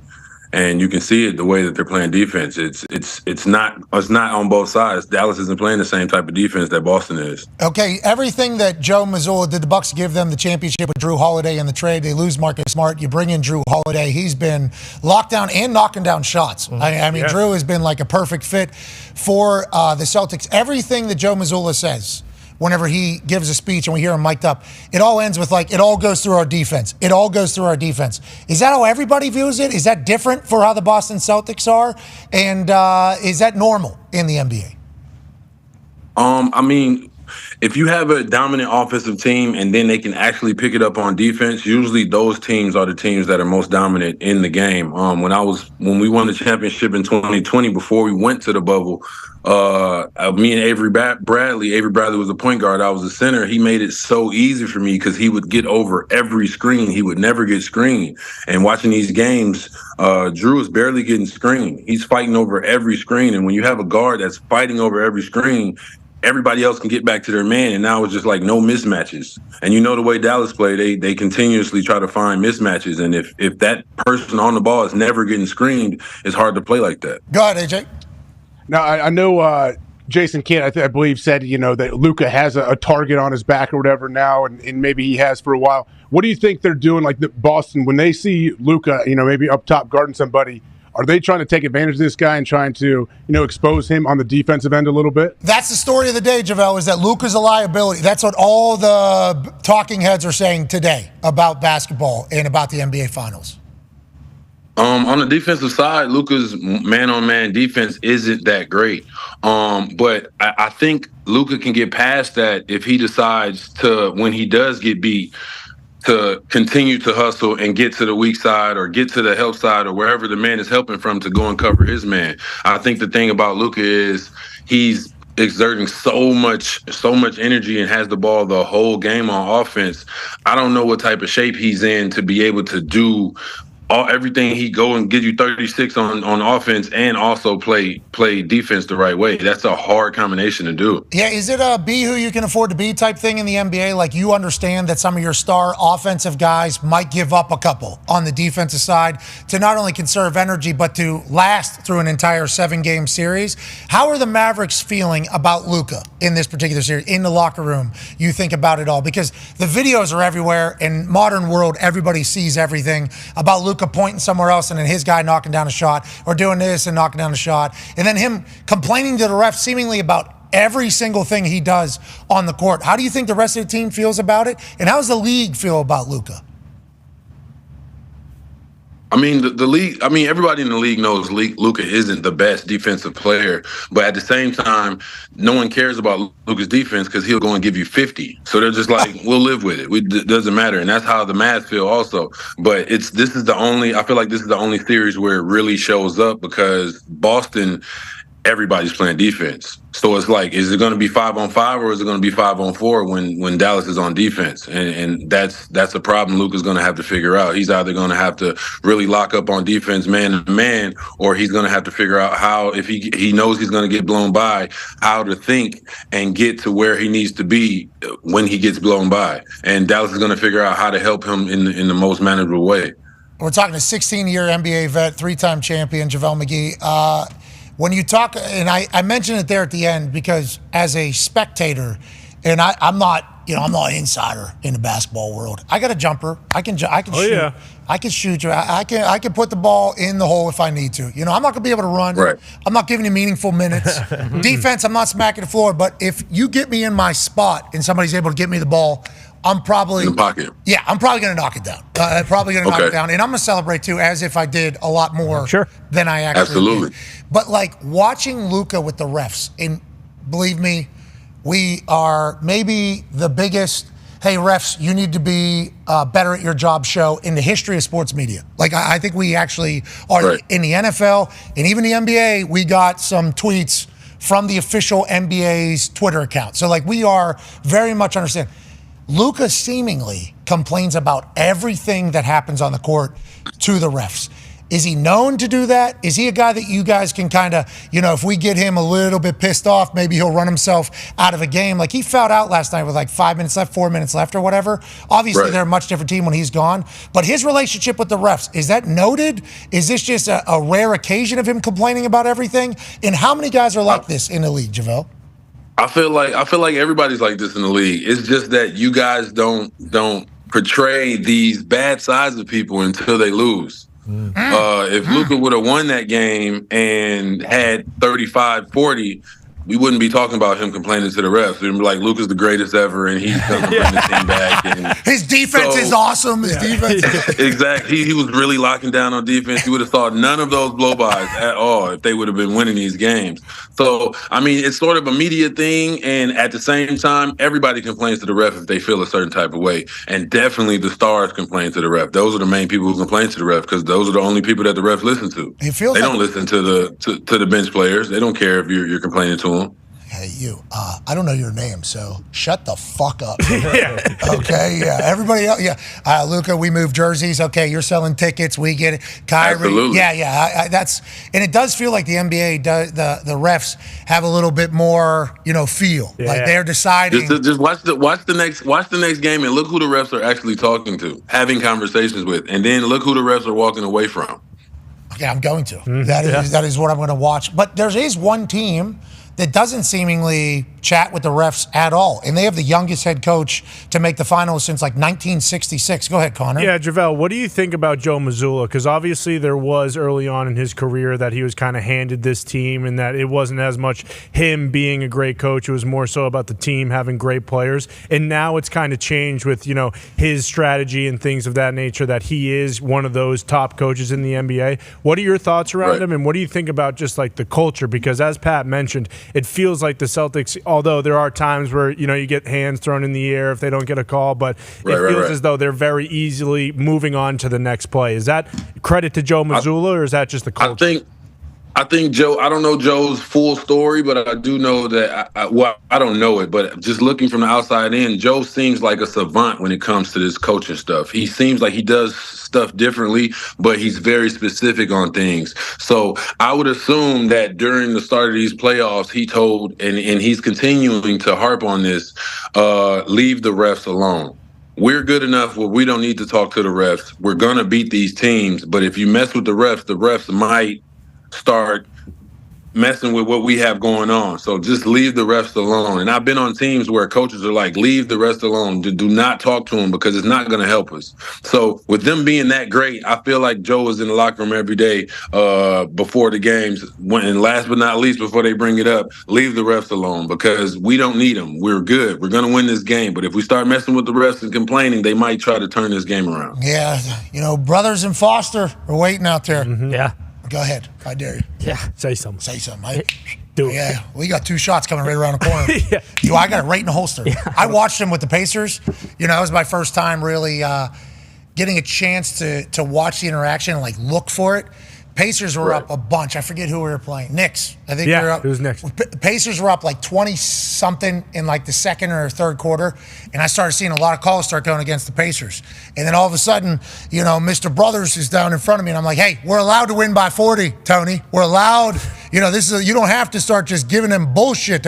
He turns to me, and then he talks shit to me. He does a little fake punt thing and then shoos me off. And I'm like, this guy's a dog. This guy is an absolute dog. I enjoy that they're human. Tony Brothers is different.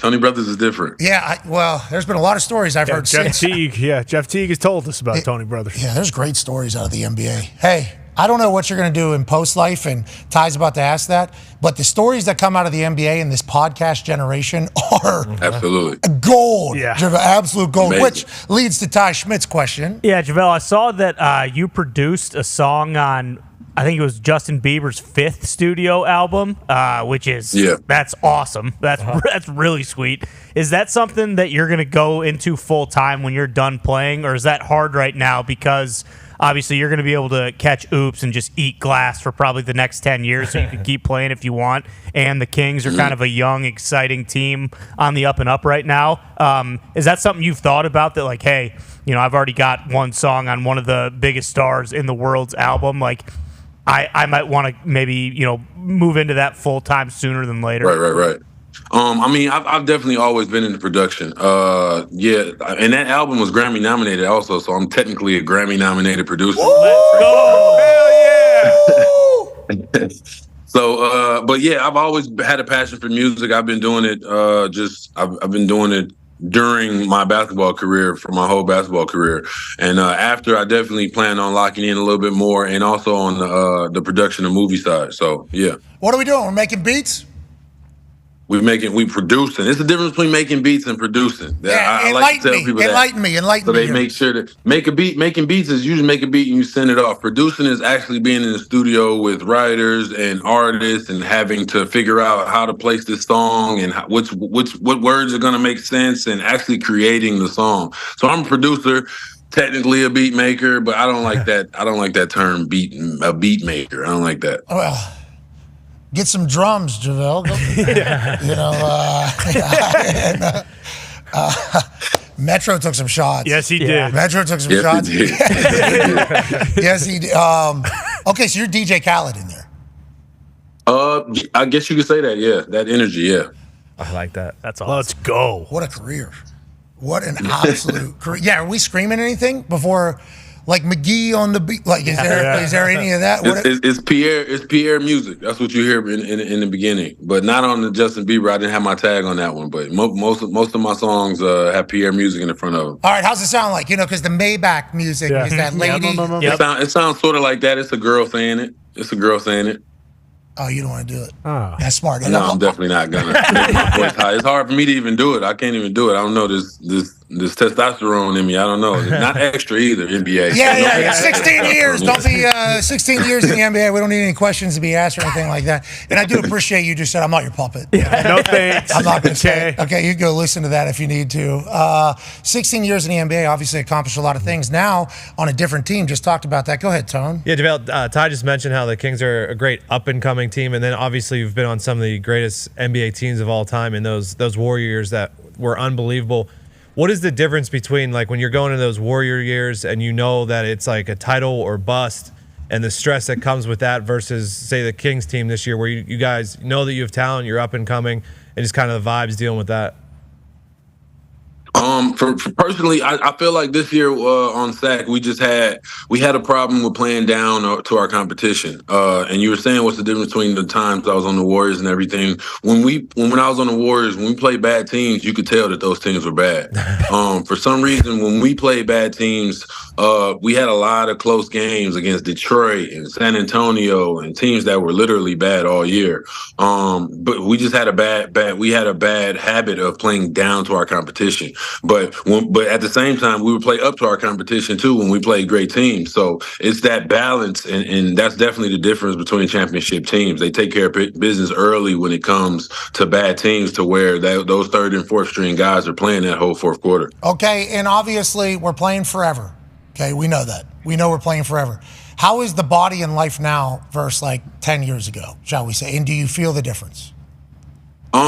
I feel the difference a little bit, but it's more of just keeping weight down, if anything. When I was younger, it was gaining weight. And older is just losing weight, if anything. Like, okay, we need to get back into shape for the season. We need to lose a smooth 10 pounds. Nothing too crazy. And just knowing my body more. I didn't really know my body when I was younger. I was just out there just running around, no stretching or anything. But now you know what it takes to get your body right, to get your body warm, and to go out there and dunk on people, essentially. Yeah, well, I love that. I've never figured out what I need to do to get to a point where I'm just dunking on people all the time. But I used to not warm up at all either when I was kicking balls. I just tore my hip flexor. So when you retire, make sure you stick with some sort of plan, because I just decided to do nothing. And it turns out really fucks the body up. I got bleeding all over my leg right now. I got pooling of blood all over my leg right now because of a torn hip flexor. I'm 37. I feel like I'm 90. I'm an old man. You're 37. Thank you. Yeah, I don't know. Do you know how old I am? 16 years, okay. Drafted out of Nevada, I believe. So you went to college. How many years did he go to college for? I think might be 1 year younger than you. I think 3 years. Maybe he's 37. You're either my age or 1 year younger in my head. 36. Boom. When's birthday? January.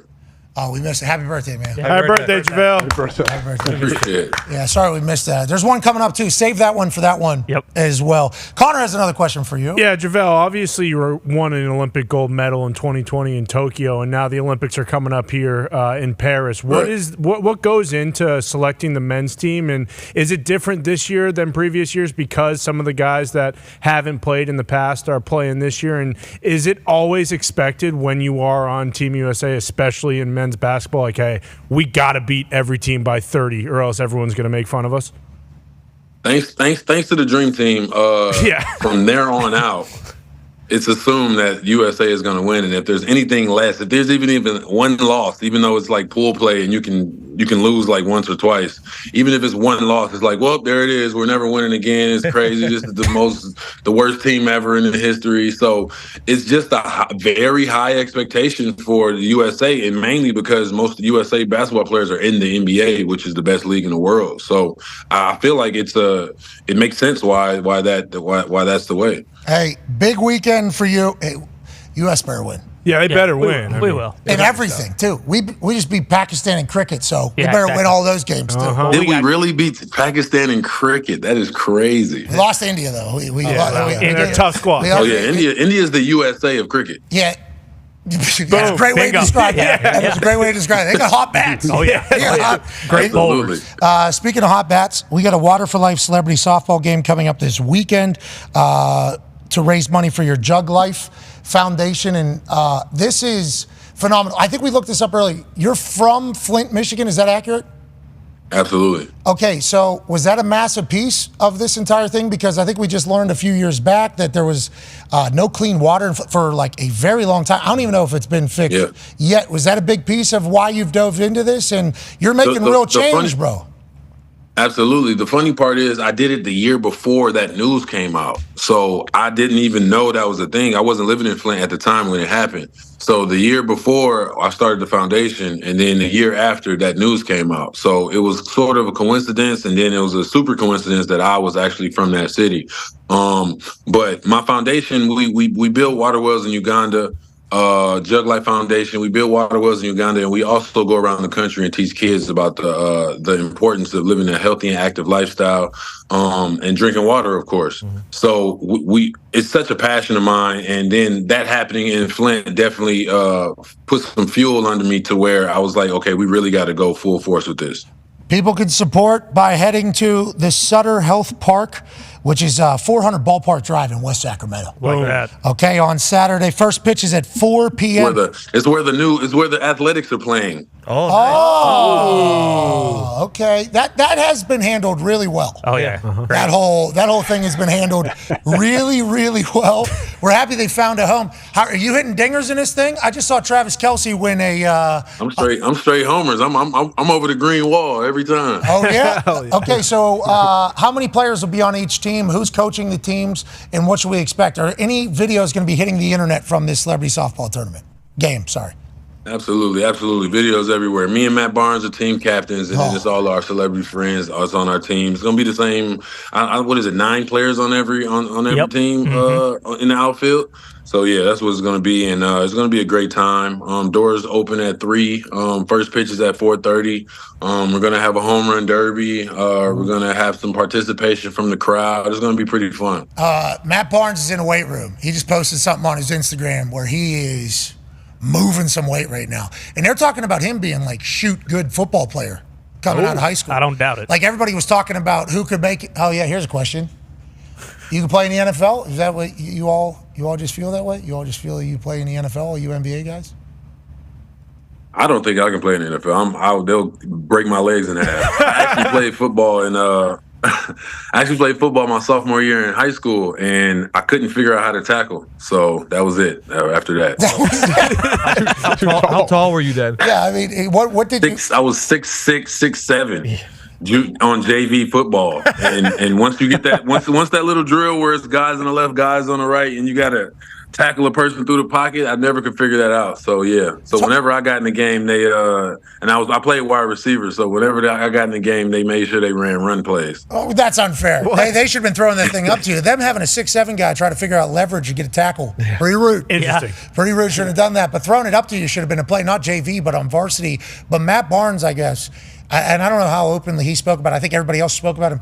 I guess he was real deal football player. And he is he's hitting them out of that place on Saturday at that softball game. He's going to hit dingers this weekend as well. I hope you raise a bunch of money. Keep making the world better. And thank you for taking time. You're awesome. I appreciate it. Pierre Music. Yeah. Mm-hmm. We need to... There it is. I'm gonna use that. I'm gonna cut that. Somebody cut that. So hold on. No. Should I say you're listening to Pierre Music? Is your name Pierre? I don't think I fully understand the title, Pierre Music. Pierre Music is... Pierre's an alter ego that I created a long time ago. Love it. And the reason I created it is I was at dinner at a restaurant called Crustaceans in LA one time, and I was at the bar with one of my good friends, and there was a girl sitting next to us, and she asked me what my name was, and I just said Javelle, and then I just didn't think about it. And I'm tall, so I can see a lot of things. So I look over, and about 15 minutes later, she's Googling my name to see who I am. So from there on out, I decided that whoever asks me what my name is and doesn't just know me as Javelle, the basketball player, I'll just tell them my name is Pierre, because I don't like the aspect of, let me treat this person different now because he plays in the NBA, or let me set this person up because he plays in the NBA. So I'd rather just, hey, my name's Pierre. Yeah, you're a French artist. Isn't it funny, too, with professional athletes that underneath the Google of your name, too, exact worth. This is how many. This is how much money immediately. It's immediately. It tells the people immediately. Net worth. I'm just like, damn. Well, let's get punched by this guy. Yeah, there's a guy in his. I believe it was you, right, Javelle? It was either a baseball or a soccer game, and there was a guy like standing right below him on the box, just filming him, trying to piss him off. That was you. Yeah, that was me. It was one of those I don't know, internet guys that try to I don't know, like get a rise out of somebody. How'd you respond? You talk shit back? I don't remember. I didn't technically talk shit. What I did was I just went on my live because I felt like I wanted to get it online before he got it online. Smart. So I was just like, some guy right here trying to give me a rise, but I'm not really with that. I understand what he's doing. I don't get what he's trying to do, blah, blah. And I was filming him. But after, in hindsight, I should have just ignored it because I don't think anybody would have really cared. Yeah, but they would have cared if you would have smacked the camera out of Absolutely, they would have. So I think you did right. I think you handled it right. If you would have dropped a Je m'appelle Pierre in the middle of that thing, that would have really went. And before we get out of here, you're listening to Pierre Music. There it is. There it is. Boom. Yep. That was Ladies and gentlemen, Javelle McGee. Thank you, buddy. All right, I hope they put a little reverb on there. Uh-huh. You know, dance, sauce it up a little bit. Yep. Yes. And then get that beat on, another Grammy nominated. Yeah, another Bieber album. That'd be great. I'm not just a beat maker. I'm also, I don't like that title. Once we take the beat out of the oven, there is still more to be done. I'm not just passing off the beat. I enjoyed the hell out of him. He's doing really good work. It's Jug Life began in 2015. The Uganda, they put 5 wells in. I think they're really doing it. They're really doing it. Chris Long also? Yeah. Water boys. Water boys, he's also doing that. It feels like athletes, obviously, because the amount of times we are told to drink water and stay hydrated, and our urine is actually judged by people on whether or not we're hydrated enough to be a good enough athlete. Feels like a lot of people get behind that. You are a machine when it comes to the water, but you don't ever hold those big asshole jugs, which I appreciate, AJ. I do appreciate that. Yeah, I have a hard time. Yeah, I have a hard time carrying 275-ounce jugs. They're too cumbersome. I can find new devices and carry small water bottles or whatever I need. I do appreciate that they exist, though, to make people's life, because in theory should make your life easier. All you got to do is drink this obnoxiously sized water bottle. Brady was moving those. He had the 800. Don't you have it there? We did. It's hard to keep. See, They sell them here, obviously. It's hard to keep track of. How I think much it's water. good for water. I think it's good for people. Yeah, and but I mean, Aiden Hutchinson, he's still carrying a gallon jug in every game. And a lot of power lifters and bodybuilders, and they do it obviously because they have to remain super duper hydrated. I get it. Okay, but I see some garbage bag of a dude walking down the street holding a thing. I get you just listened to a podcast or saw an Instagram post that's telling you this is what you're supposed to do. Yeah. But you are a long way away from getting to the point where your body might shut down because you don't have enough water. Sure. I think what you need to work on is a little discipline. Sure. I'm not talking about discipline of filling up the asshole size jug. I'm talking about discipline in eating, working out, really doing Unless it's some good sweet tea. Well, Bert Kreischer, didn't he have Kool-Aid in his? Yes. He had 270 ounces of Kool-Aid one time. Yeah. Probably so good. How is Bert? He's doing his comedy thing. His appearance at Radio Row when he just kind of bombarded the stage while he was drunk and started doing push-ups when CJ Stroud was out there. Of course. That still gets referenced by a lot of people. So, Bert, you done good. You done Bert. In a good way? Or? Yes. Oh, yeah. What? 40 push-ups, right? In a good way, the muscle hams. It's brought up. It's good. That means it's good, because there's a lot of things that have happened on this particular program. All publicity is good publicity. Not all. Well, not all time. I'm gonna tell you that. I'm gonna let you know that is.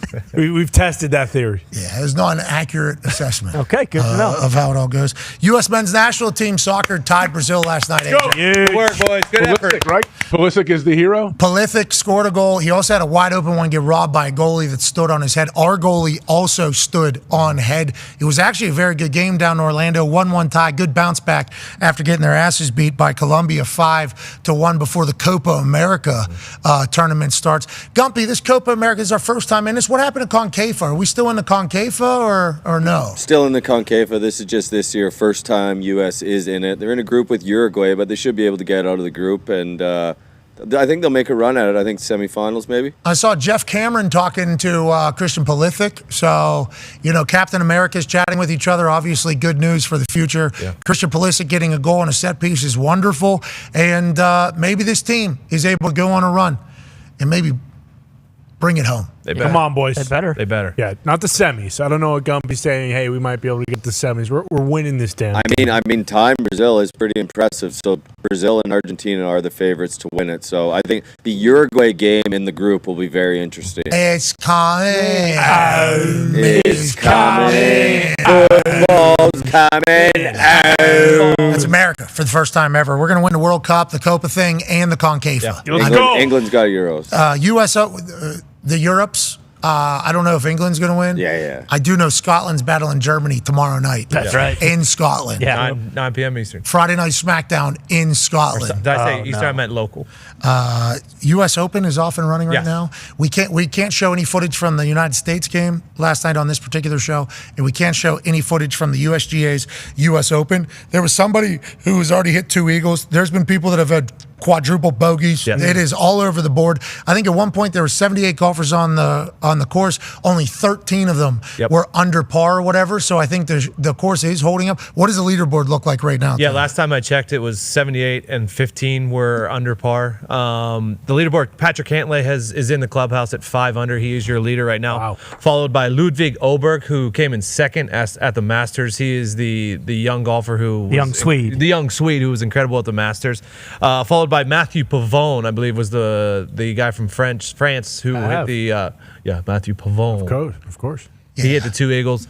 And then Tony Finau is also in the top 4. So a decent little. Where he be now? Yeah. Tony Finau. Where he be now? He's at the U.S. Open at Pinehurst number 2. But top 4. Yes, he is. Okay, I got a chance to chit-chat with Tony Finau a couple weeks ago because he was golfing with Utah Jazz and Utah hockey team owner and Qualtrics founder. He lives out there. Ryan Smith out in Utah. And as soon as I seen him in the background of said FaceTime, I'm like, Finau, Tony, I'm a short swinger as well. Okay, I need to, I'm not flexible enough to get it all the way back there. What do I need to do? He said, you need to activate your hips earlier, right? Because your club isn't going as far. So you need to activate hips a little bit earlier so you can get that lag, which is what everybody's looking for. And I'm like, Tony, thank you. I never felt lag in my life. I haven't swung a club and hit a ball with it yet. But you're feeling it. But you figured it out. You figured it out already. In the house. You're I got it's already coming together. Yeah. Now the hip flexor being torn is a little bit of an issue. Okay, I can't. I don't know if I get the ball, but Tony Finau, one golf tip via FaceTime. Feeling pretty good. Feeling real good about. And you haven't taken a real swing yet, though. But it feels good. Like, yeah, your game. Yeah. It's rounding into form, as they say. I'm in the living room, Yeah, of course. Yeah. You can feel Get those hips. Oh, look at that. You got those hips going early there. Yeah. Oh. See the lag? I can see the lag. Yeah. The legs. Look at the lag. You see the legs. Sure. Are the ones driving the swing. So I hope Tony Finau wins that just strictly for what he did to me. You're a field golfer and you could feel it. You could feel how. I can feel my arms get yanked by my hips. Holy shit, I'm lagging. And once again, got a torn hip flexor, so I can't even activate hips as much as I will be able to the first time this new swing sees the course for the first time. Yeah. Look out 330, 350 easily. Yeah, I think the most I'm worried about is just hitting the ball consistently. Sure. Just make it contact. Hitting straight. Yeah, and putting it where I want it to go. Which, once again, how could I ever do it when I didn't have... Because I'm here and my hips still back. Trying to catch up. I had no chance. Tony Finau fixed. I hope he wins. Good luck to Tony. Scotty Scheffler's got a new haircut. Yeah, he does. A lot of things to keep your eye on. Pinehurst is playing difficult, and Tiger Woods started the day with a birdie, then he went downhill. So we'll see if he's able to get it back. The U.S. Open should be electrifying for us all weekend. There's also big news happening in college football, more specifically West Virginia's conference, the Big 12. There was a report this morning that came out that the Big 12 is exploring selling its naming right to a title sponsor, with potential revenue being hundreds of millions over the course of the deal. Joining us now to chit-chat about this is the authority on college football, Pete Thamel. Pete, how you doing? I'm good. I feel like I'm out of center here. Let me get in the middle a little bit. You're the authority. You'll figure it out. We know that you'll be able to find center in this entire thing. So, Pete Thamel, over the past, let's say, 5 years or so in college sports as a whole, people have sold naming rights to things. The Michigan State Spartans basketball team is actually not named the Michigan State Spartan basketball team. It's actually like the RocketMortgage.com Spartan basketball team of Michigan State. The head coaching title for the University of Pittsburgh isn't just the football head coach, Narduzzi. It is the Pittsburgh football head coach presented by Chris Bickle, class of 1993 head 97. Sorry about that. Pat Narduzzi. So this has become a trend. Now the conference is thinking about doing that. Is that accurate? And when would this deal get done and how much would it be worth? So the deal has been in discussions for about 6 months, Pat. It would probably get done in the upcoming months. There was some optimism it would be in July. As these, big multi-million-dollar deals go, it's probably going to drag on a little bit longer than that. But essentially, the core of this is, and I agree with you, it's a little bit of, we've seen the slow NASCARization of college sports here, right, Pat? And, because there's a can of Coke on my desk, I'll just use that as a hypothetical example. If Coke was the sponsor, and it is not going to be, they would become the Coke 12. If Kleenex was the sponsor, it'd be the Kleenex 12. I love it. Barnes & Noble was the sponsor, it'd be, Barnes & Noble 12, even though obviously there are... So you went to Barnes & Noble 12 championship? We were just mocking the PLL for the Cash App championship. They're ahead of the time. Oh, my God. So it's not the Big 12 presented by. It would be the actual... No. Yeah, it would be in the name, in the logo. So you'd be playing. Kansas would be going for the Big 12 champion or whatever it is, the Coke 12 championship in Kansas City. Bill Self's team in every. So it's for a brand, it's pretty massive, Pat, right? Like there's no better brand exposure. It's so much more than like putting your name on a stadium, right? Or something like that. And it would be the first of its kind. I was told that it would mean trickle down to your West Virginia Mountaineers would mean multiple millions of dollars annually for them. And look, the Big 12, much like the ACC, is significantly behind right now. The Big 10 and the SEC, with their giant TV deals, have raced ahead, and also they really leveraged a whole bunch of the college football playoff money as well, and that's left these other leagues looking for creative solutions, be it private equity, be it this naming deal. But we really could look back and look at this as a pretty significant thing in college sports. It would be a couple $100 million, over a series of years, chopped up in different ways, and. But ultimately, if you're going to have $20 million in rev share, which these Big 12 schools are going to attempt to do, I don't think all of them will be able to. You need new streams of multiple millions of dollars of revenue, and this would be one of them. I can't wait to see them showcase their incredible marketing abilities. Wait until you see the shit we're selling. We're selling the name of the entire league. What do you mean you're selling the name of the entire league? Yeah, just the whole name. Mm-hmm. Just getting wiped out. The Coke 12. That's Mickey Mouse. That's what if Disney buys it? Disney. Yeah. What if it is the Mickey Mouse 12? Now I can get on board with that. What if a toilet company decides to do this? What if Toto, the toilet company, Dude Wipes needs to buy the naming rights? The Dude Wipes 12. Oh my! West Virginia, just like every year, you start at the bottom of the mountain, you work your ass off to get to the top of the mountain so you can win the Dude Wipes 12 championship, which is an automatic entry into the 12-team college football playoff brought to you by... Why not Dude Wipes as well? Okay, so now Dude Wipes is doing it all. Obviously, we should have seen this coming, but I think a lot of people thought it would maybe be presented by as opposed to just in place of. But, money's money, I guess, and everybody needs more of it. Go ahead, AJ. Pete, if this does happen in the Big 12, does sell their naming rights? Do you see a trickle-down effect? SEC ain't changing their name. No way. No. How do they feel about it? Have you talked to anybody from the SEC or Big 10? How do they feel about this? I have not yet today, because this just broke probably in the last 90 minutes, AJ. And it's a good question.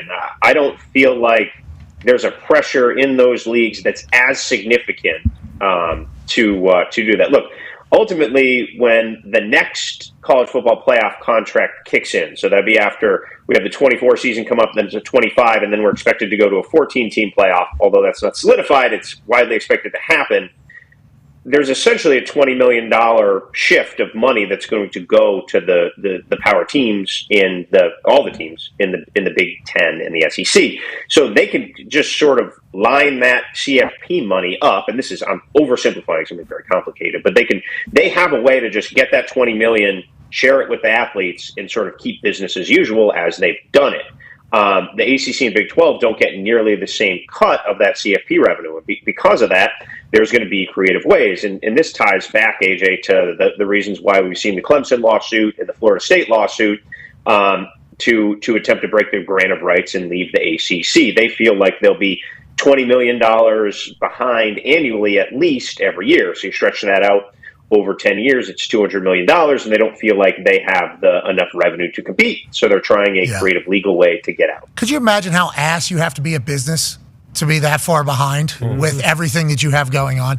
We'd be $200 million behind in 10 years. You suck at business then. You should not be in the position that you are in. You have one of the most profitable pieces of content at your disposal.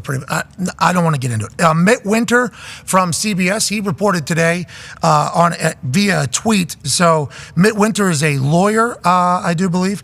Private equity is coming to college athletics. As detailed in this article, the Big 12 is considering an equity investment of up to $1 billion for 20% of the conference. So that means they would be valuing, obviously, the conference at $5 billion.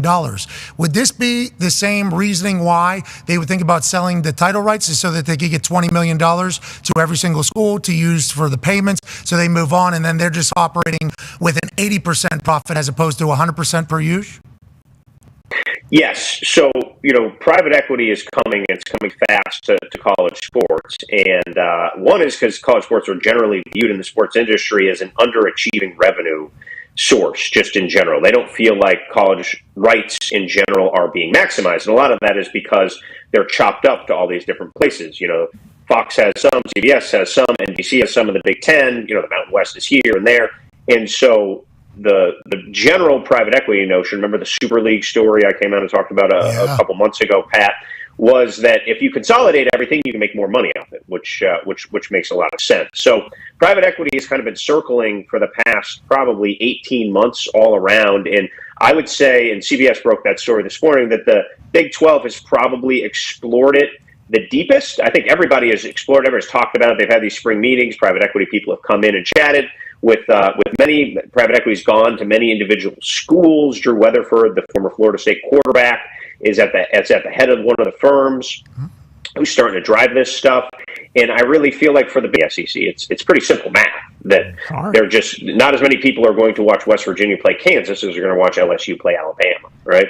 So if they need to find revenue and do it, they're certainly taking a long look at private equity. Brett Yormark, the commissioner, comes from the Barclays Center. He's been in the NBA. He's been an agent. He's sort of familiar with these New York City or worldwide VC firms, and is taking a long look as a way to give his schools more money to stay relevant, stay vibrant, to be able to compete in these times when the disparity projects to grow. Only giving up 20% to make $1 billion quickly feels like it's a good move, especially with where we all assume where college football is headed, right?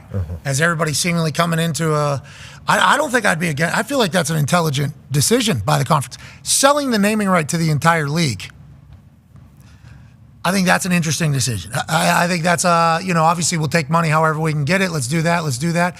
But a brand, got to have a brand. Got to have a brand of some sort. The brand can be sponsored by something, but when the sponsor becomes the brand, then what are we doing? I don't know. I'll be excited to see how it all shapes out in West Virginia's conference. And you don't know. West Virginia, Kansas this year is going to be must-watch. Oh, yeah. And I know LSU, Bama obviously is going to get eyeballs, as it should. But what Kansas is doing, and then especially what Blaine Stewart, Neil Brown, and West Virginia is doing with Victor Cabral as the defensive end coach. Best in the league. Can't spell victory without Victor. And everybody's going to recognize that in this Coke 12 coming up this year. Last question here from our friend Ty Schmidt. Pete, just curious, is Tony Petitti and Greg Sankey and some of these other commissioners, are they looking at, I don't even know who the current commissioner of the Big 12 is, but are they kind of getting together and just basically saying like, hey, this guy's a big dumb dipshit who doesn't know how to do business? And are we looking at, something like this happens, is the Big 12 slowly kind of just going to die like some of these other, like the Pac-12 has? And could we see, I don't know, maybe the Big 10 or the SEC maybe poach a couple of these teams in the coming years? Well, Ty, I would say that the reason the Pac-12 is dead is because new Big 12 Commissioner Brett Yormark, he's been there about 2 years, essentially end-arounded the TV deal and got ESPN and Fox to agree to a lengthy TV deal that protects the league's immediate future. The same TV deal that the Pac-12 probably could have had. They got caught flat-footed. They ended up, remember that bad Apple deal at the end? Everybody ended up splintering. No, it's Lee Corso's fault. Remember, I'm not getting into it. That was a whole thing. I think that the Big 12 and the SEC, we are in an era of a Power 2. I've probably said that on the show before. It's sort of something that has become apparent and prevalent for the past 3 years. And that's why Clemson and Florida State are trying to run to the Power 2. And that's why the Big 12 is trying to be creative here and keep its schools, give its schools the ability to compete with the Power 2. Because ultimately, if you're dealing with a different salary cap, and that's what this $20 million revenue share becomes, you give $15 million of it to football. And if Big 12 schools are dealing with a smaller cap for football than their competitors in the Big 12 and in the Big 10 in the SEC, it's just going to be very difficult to operate that way. And the same thing goes for the ACC. The ACC is slightly ahead in a TV deal of the Big 12, and those leagues now are very wary of the gap that's going to yawn financially because of the CFP money and because of these TV deals that are really going to start kicking in the upcoming seasons. Pete, we can't thank you enough for joining us on short notice. Great news break out of you this morning, and I can't wait to see where we're all going to get our money from in the college football world. They're going to get creative. Visors are going to be sold. Oh, yeah. Like coaches' visors. Yep. Patches on the jerseys, obviously. That's gonna happen. Why not side of the helmet? Boom. Why not? Just take the school Replace off. the logo, Come on, visors. It's crazy. This can't happen, Pete. There's going to be college football fans that are going to lose their damn minds. But Hey, we need cash because we're going to be down $200 million over the next 10 years because we can't figure out how to generate $1. It's wild. Ladies and gentlemen, Pete Thamel. Appreciate you, Pete. I get so upset. Got to be presented by. Has to be presented by. Has to be. Cannot just become the. Can't do that. There's so many different companies. The Lion's Den 12, the sex shop. Yeah, sure. The Bang Bros 12. Come on. There's so many of those. What are we doing? They're going to need hundreds of millions. Yeah. Yeah. But if you got it, it's for sale. That can't be how everything is. Presented by, we completely understand. That's fine. We actually love that. That's brilliant, Mark. You're changing the name of the conference, how Pete describes it. Yeah, that's the brand sponsor.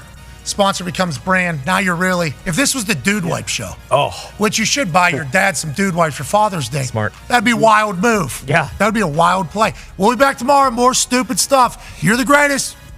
Cheers. Not as stupid as selling the naming rights to a conference, though. No. So fucking dumb. So dumb. Can't have it. It'll be just hilarious, can't have but it. I don't love it. Dude, the news broke while we're live, so I'm trying to read the tweet and then figure out what's going on, and then in my head I'm piecing together how it makes sense while we're doing conversation, and it has to be presented by. Okay, and I'm like, this is brilliant. How come nobody has done this, especially with the Bickle play, with the Michigan State Spartans play? It's like this feels like an easy way to get a shit ton of money because he was talking about hundreds of millions. It's like you could potentially for an entire conference.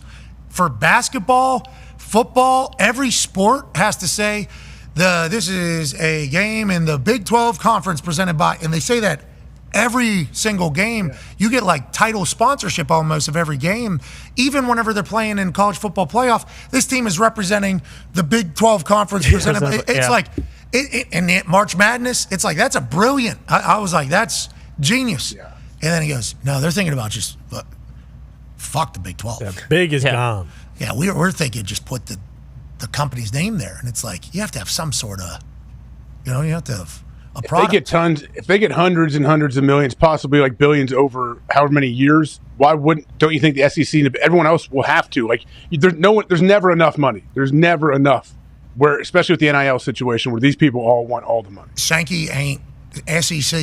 Right now, but he won't make it. It'll be the SEC presented by, which we think is genius. I would like to I would like to be on the record saying good business. Yep. That is good business, especially if that's going to fund the $20 million for the players. It's that's how you offset. That's smart. That is smart business there. I like that. It's just taking the name. Greg Sankey ain't never going to sign anything. No. It's going to take SEC. No. It's different down here. This is just real deal. They'll do presented by, and then they'll look like geniuses. This is just like when Kevin Warren said, we're not playing football. Yes. And then Greg Sankey came out and said, we're playing football down here. And then Big 12 just sells the entire name of the conference. And then Greg Sankey goes, we would never give up. The three letters SEC are worth way more than whatever it's presented by, which we appreciate our sponsors at Coke for presenting the SEC and everything like that. But it's there's just two different games being played right now. And I think you go back to the Pac-12 losing out on a deal. It's how could you not get a deal done? Yeah. In the world that we're in right now. Live sports. That's what matters. With the conference being what it was. Amazon, Apple. Yeah, the conference had teams go to the national championship. You got USC. You got Oregon. It's so when everybody starts attacking Lee Corso, and, I go to bat for Lee because the guy is obviously somebody I think is awesome and care about and was taking a lot of shrapnel, and then I start getting attacked for it. We're the bad ones. It's yo, I don't know what the business side is happening over there. You need to look at them because Amazon, Apple, ESPN, Fox, CBS, NBC, Peacock, you name. There's so many platforms right now looking for live sports. It's you couldn't figure out a deal. That seems like that's on you. They just got too greedy, right? Because they were looking for a deal like the SEC or the Big Ten had because they had an offer and they basically just said no, that's not good enough. That's not good enough. And then they eventually got to the point where they're all right, well, there's no deal anymore. So, and to be clear, it sucks. Yeah, for those, the Washington State and Oregon State. Yeah. That sucks for them and their team. I don't think I fully understood the fears of it. They're we're going to lose our football program. What do we even coach left Oregon State? Yep. He's a great coach. He leaves because they're no longer in. It's I didn't even think that because we're in 2024. If you have a good football team, you're going to continue to have a good football team because the amount of money that is currently available for live sports, more specifically football that is taking place, let alone the sports gambling that's getting involved. So everything is getting lifted and everybody's ratings are seemingly up and to the right, which special. Don't know how that works, but it's it just That's a shame. That is a bummer. But I'll be really bummed out if we just give up the name Big 12. Now that West Virginia leaves the Big East to go to the Big 12 years ago, obviously, and then the Big 12 is like, yeah, Big 12, who gives a fuck? Big 12. Who cares? Also, like, this would have never happened if Texas and Oklahoma were still in the conference. Well, Texas and Oklahoma, if this happens, you're going to say, did you see? Yeah, right. They would leave because of it. Yeah, why do you SEC think we Big got Ten the fuck don't out of have there? to do this because of the TV deals. Like they can do the presented by, which they should. But the Big 12 and ACC may have to just. Oh, AJ, think about the people that own some of these companies that want to portray themselves as massive college football fans too. Like if you get the presented by for the SEC, that there is a big deal. That is every room you walk in down. Oh, yeah. You're peacocking everywhere you go. No question. It's my whole fucking. Yeah, it's my fucking league. All the teams. All of them. Hey, you guys are doing good for us. We appreciate you guys. All of a sudden, you got like. You own those You're the teams. owner of all the teams. Yeah. And everybody else is going to fucking hate it. Like that. You can criticize the head coaches publicly and stuff if you're the CEO of that company. We thought Alabama was going to perform better for us this year. Yeah. Like if Saban. It'll get to that. Does the Securities and Exchange Commission sponsor stuff? What are you saying? That's the only way the SEC is going to do it. Yeah. The SEC presented by the SEC.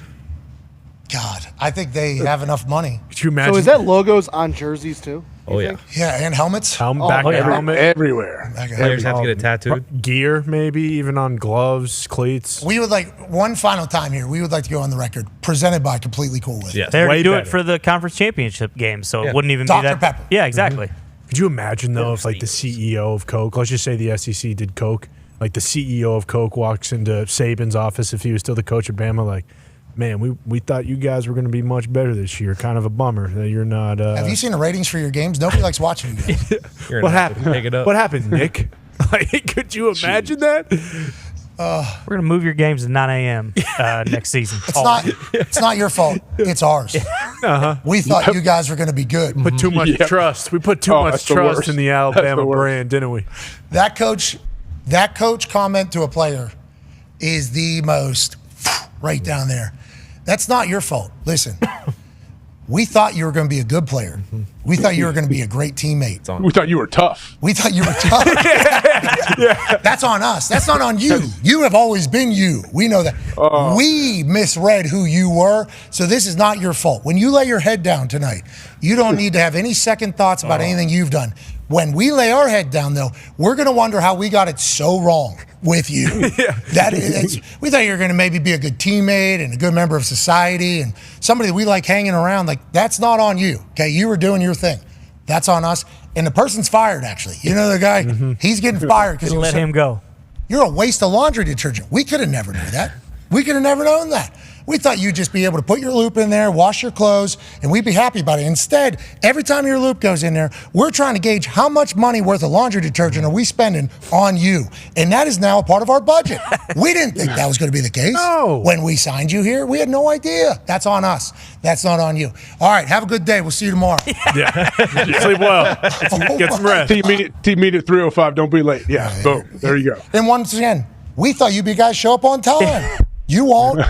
We have to lie about what time team meetings are to you, only to you, not to everybody else. We didn't expect that. Boy, we're not mad. We're disappointed. In ourselves. Just to a, infinite. Then they tell the parents the same thing, like when the parents come in for the spring game or something. We thought he was going to be tough. Didn't you? We thought you raised him. You raised him different. I thought you raised him the correct way. I remember sitting in your living room. Do you remember I was sitting in your living room. You told me that he was, You really fooled us, huh? You guys really worked us. I hope you're happy. You got a scholarship out of it.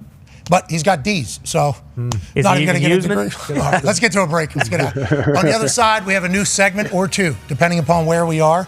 Definitely going to have some long shots from Tone Diggs on the college football playoffs. There's some good money to be had potentially because it's a 12-team playoff, you see. Who's maybe down in the rankings of their own conference, which we don't even know the names of anymore, but down in the conference who can maybe make a run. Maybe we make some money.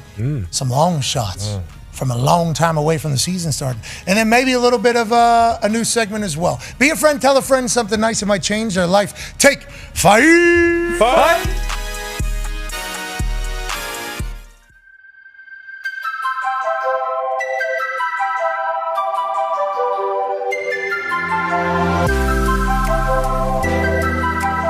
Gentlemen, congratulations. Thank you so much for taking the time where you're contractually obligated to, so I appreciate you guys being here. I want to be here. I just want you to know. Come on. I have watched you do your thing, man. Nothing but respect and praise for you. Will you touch this?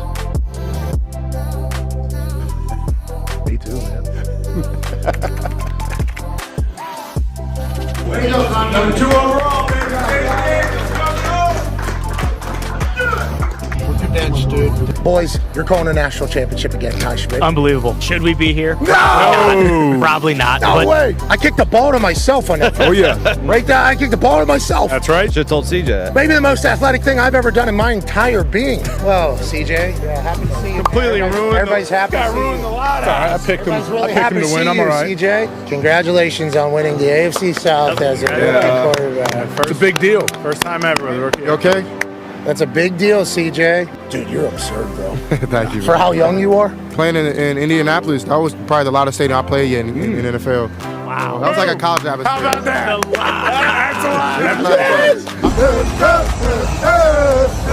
That's Pete, you got 2 knees, 2 ankles? 2 knees, 2 ankles, and some big boy pants that slide up around. Move along like I know you do. Move along. Where's that guy's penis go? That guy had a lot of courage. Good question. It's ice cold in there. It's ice cold. It's the first documented button dick. Game day stuff. That's what's being said. I didn't come up with that. That's what's being said. It was our show, 3 hours, 15 minutes. Then it was a 2-hour gap. Then there's game day, straight in national championship field pass. For 2 schools that are going to be talking about this day for the rest of their lives. Both of these teams being chastised from all different angles. Washington, there's no way this team from the Pac-12 in their last year with Kalen DeBoer as the head coach can continue to win. They're going to stumble somewhere. They didn't. Then you think about Michigan. 2 separate suspensions for their head coach, and all they've done is stay the course. And tonight, banners, rings, reunion conversations forever on the line. What an honor it is to be here. Look at belt buckle like yours, man. Belt buckle. Like with some light ranching to do down here in Houston. He comes out of his cuts, he sees people, he shakes them, and he doesn't look anywhere near as small as you would think. He's powerful. I love Blake. A lot of NFL GMs are saying, wait a second, is Michael Penix maybe one of the top 3 guys to go to the NFL? Because what he does with the football is stupendous.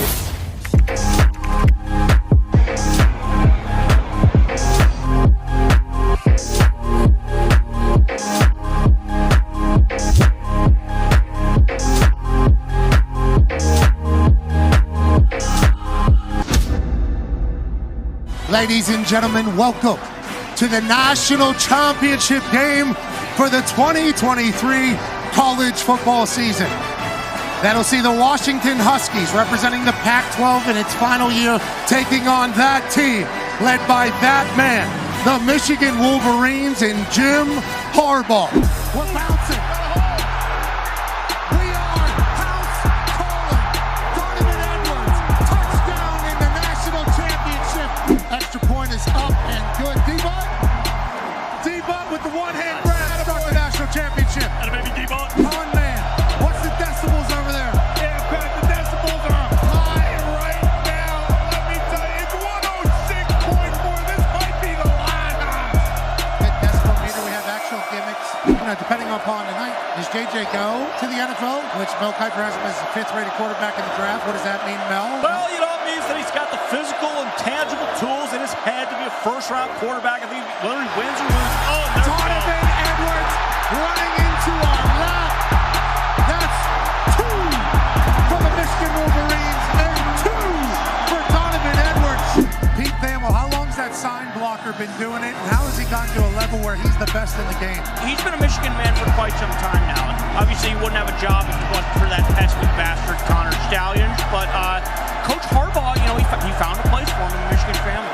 A beautiful moment between the Harbaugh brothers on the sideline. The one on the right there, number 1 seed in the AFC. The one on the left, up 17-3 in the national championship. Third option, McMillan, touchdown with a flag on Michigan. That'll stand 17-10. That's the way the cookie crumbles. Hey-o! Michigan has the rock. Tony drops his mic. Tony drops his mic. Oh, no. Oh, no-ney. Welcome back to the national championship where elite athletes perform and Tone Diggs does something to embarrass his entire family. I'm ready if Penix goes down. Sling. Boom! Snap, handoff, play Cora. Has blockers. Breaks a tackle. Touchdown, Michigan. Penix is left. He hasn't looked there yet. And the Michigan Wolverines are going to be national champions for the first time in a long time. Oh, yes, we got a streaker. Security spearing a guy's losing his pants. Cops on top of him. Wow. Cross body. Wow. Cop's got his knee on his sternum. Say, listen, Michigan man. Oh. Bag him and tag him, boys. I think Pink Shirt pulled a quad. Pink Shirt is not ready. What a win, dude.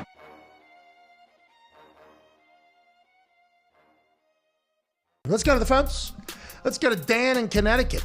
Lovely place here on the 5 Energy phone line. What's going on, Dano? Oh, what's up, Pat McAfee? Dan, you are too young to listen to this show. I can tell. I think. How old? I'm not Dan. I am Owen. Mitt. Owen, how old are you? It's so different. I am at 8.5.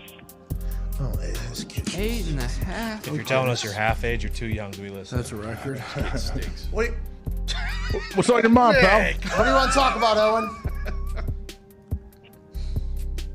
I want to talk about how inspiring this show is and how you're inspiring this whole entire world with how you're talking about sports and how you're talking about your life experience.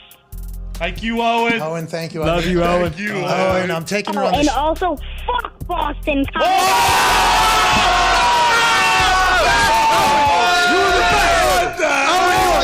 I will let Owen know, if you're still listening, Owen, you're inspiring. Best kid ever. Owen, the way you talk about sports is inspiring. Yes! I didn't know 8.5 could do that. Wow. Shout out Owen. That time. Go, Owen. Hey, Owen. New generation in Connecticut, I guess. He was making me feel good, too, by the way. He's making me feel good, making the show feel good. He was talking us up. He was hyping us up, and then boom, a little... Was this Aristotle's brother? A little misdirection from Aristotle's brother, Owen, at 8.5 there. That was awesome. I'd say he put his balls on your forehead, but I don't think they dropped yet. So. Hey, look it.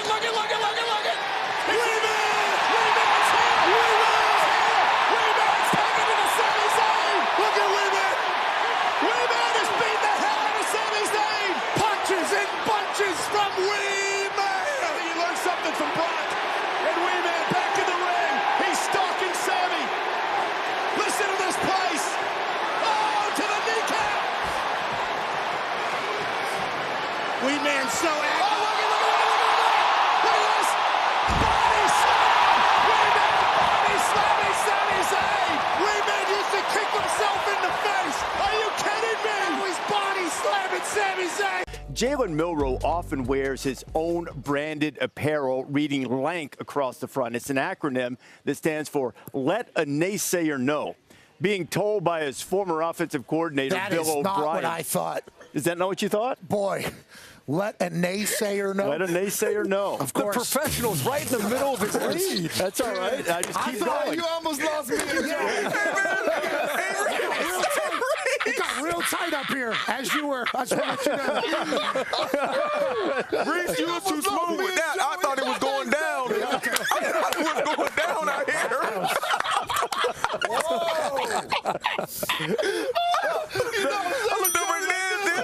Oh, sorry about it. Let a naysayer know. Let a naysayer know. That's what we thought the whole time. That's what we all thought. Hey. Why? Let's go. This show stinks, and the fact that you listen, we are very, very thankful for. The all-time leading tackler for the Green Bay Packers, you pig! Be your friend, tell a friend something nice could change their life. Sport!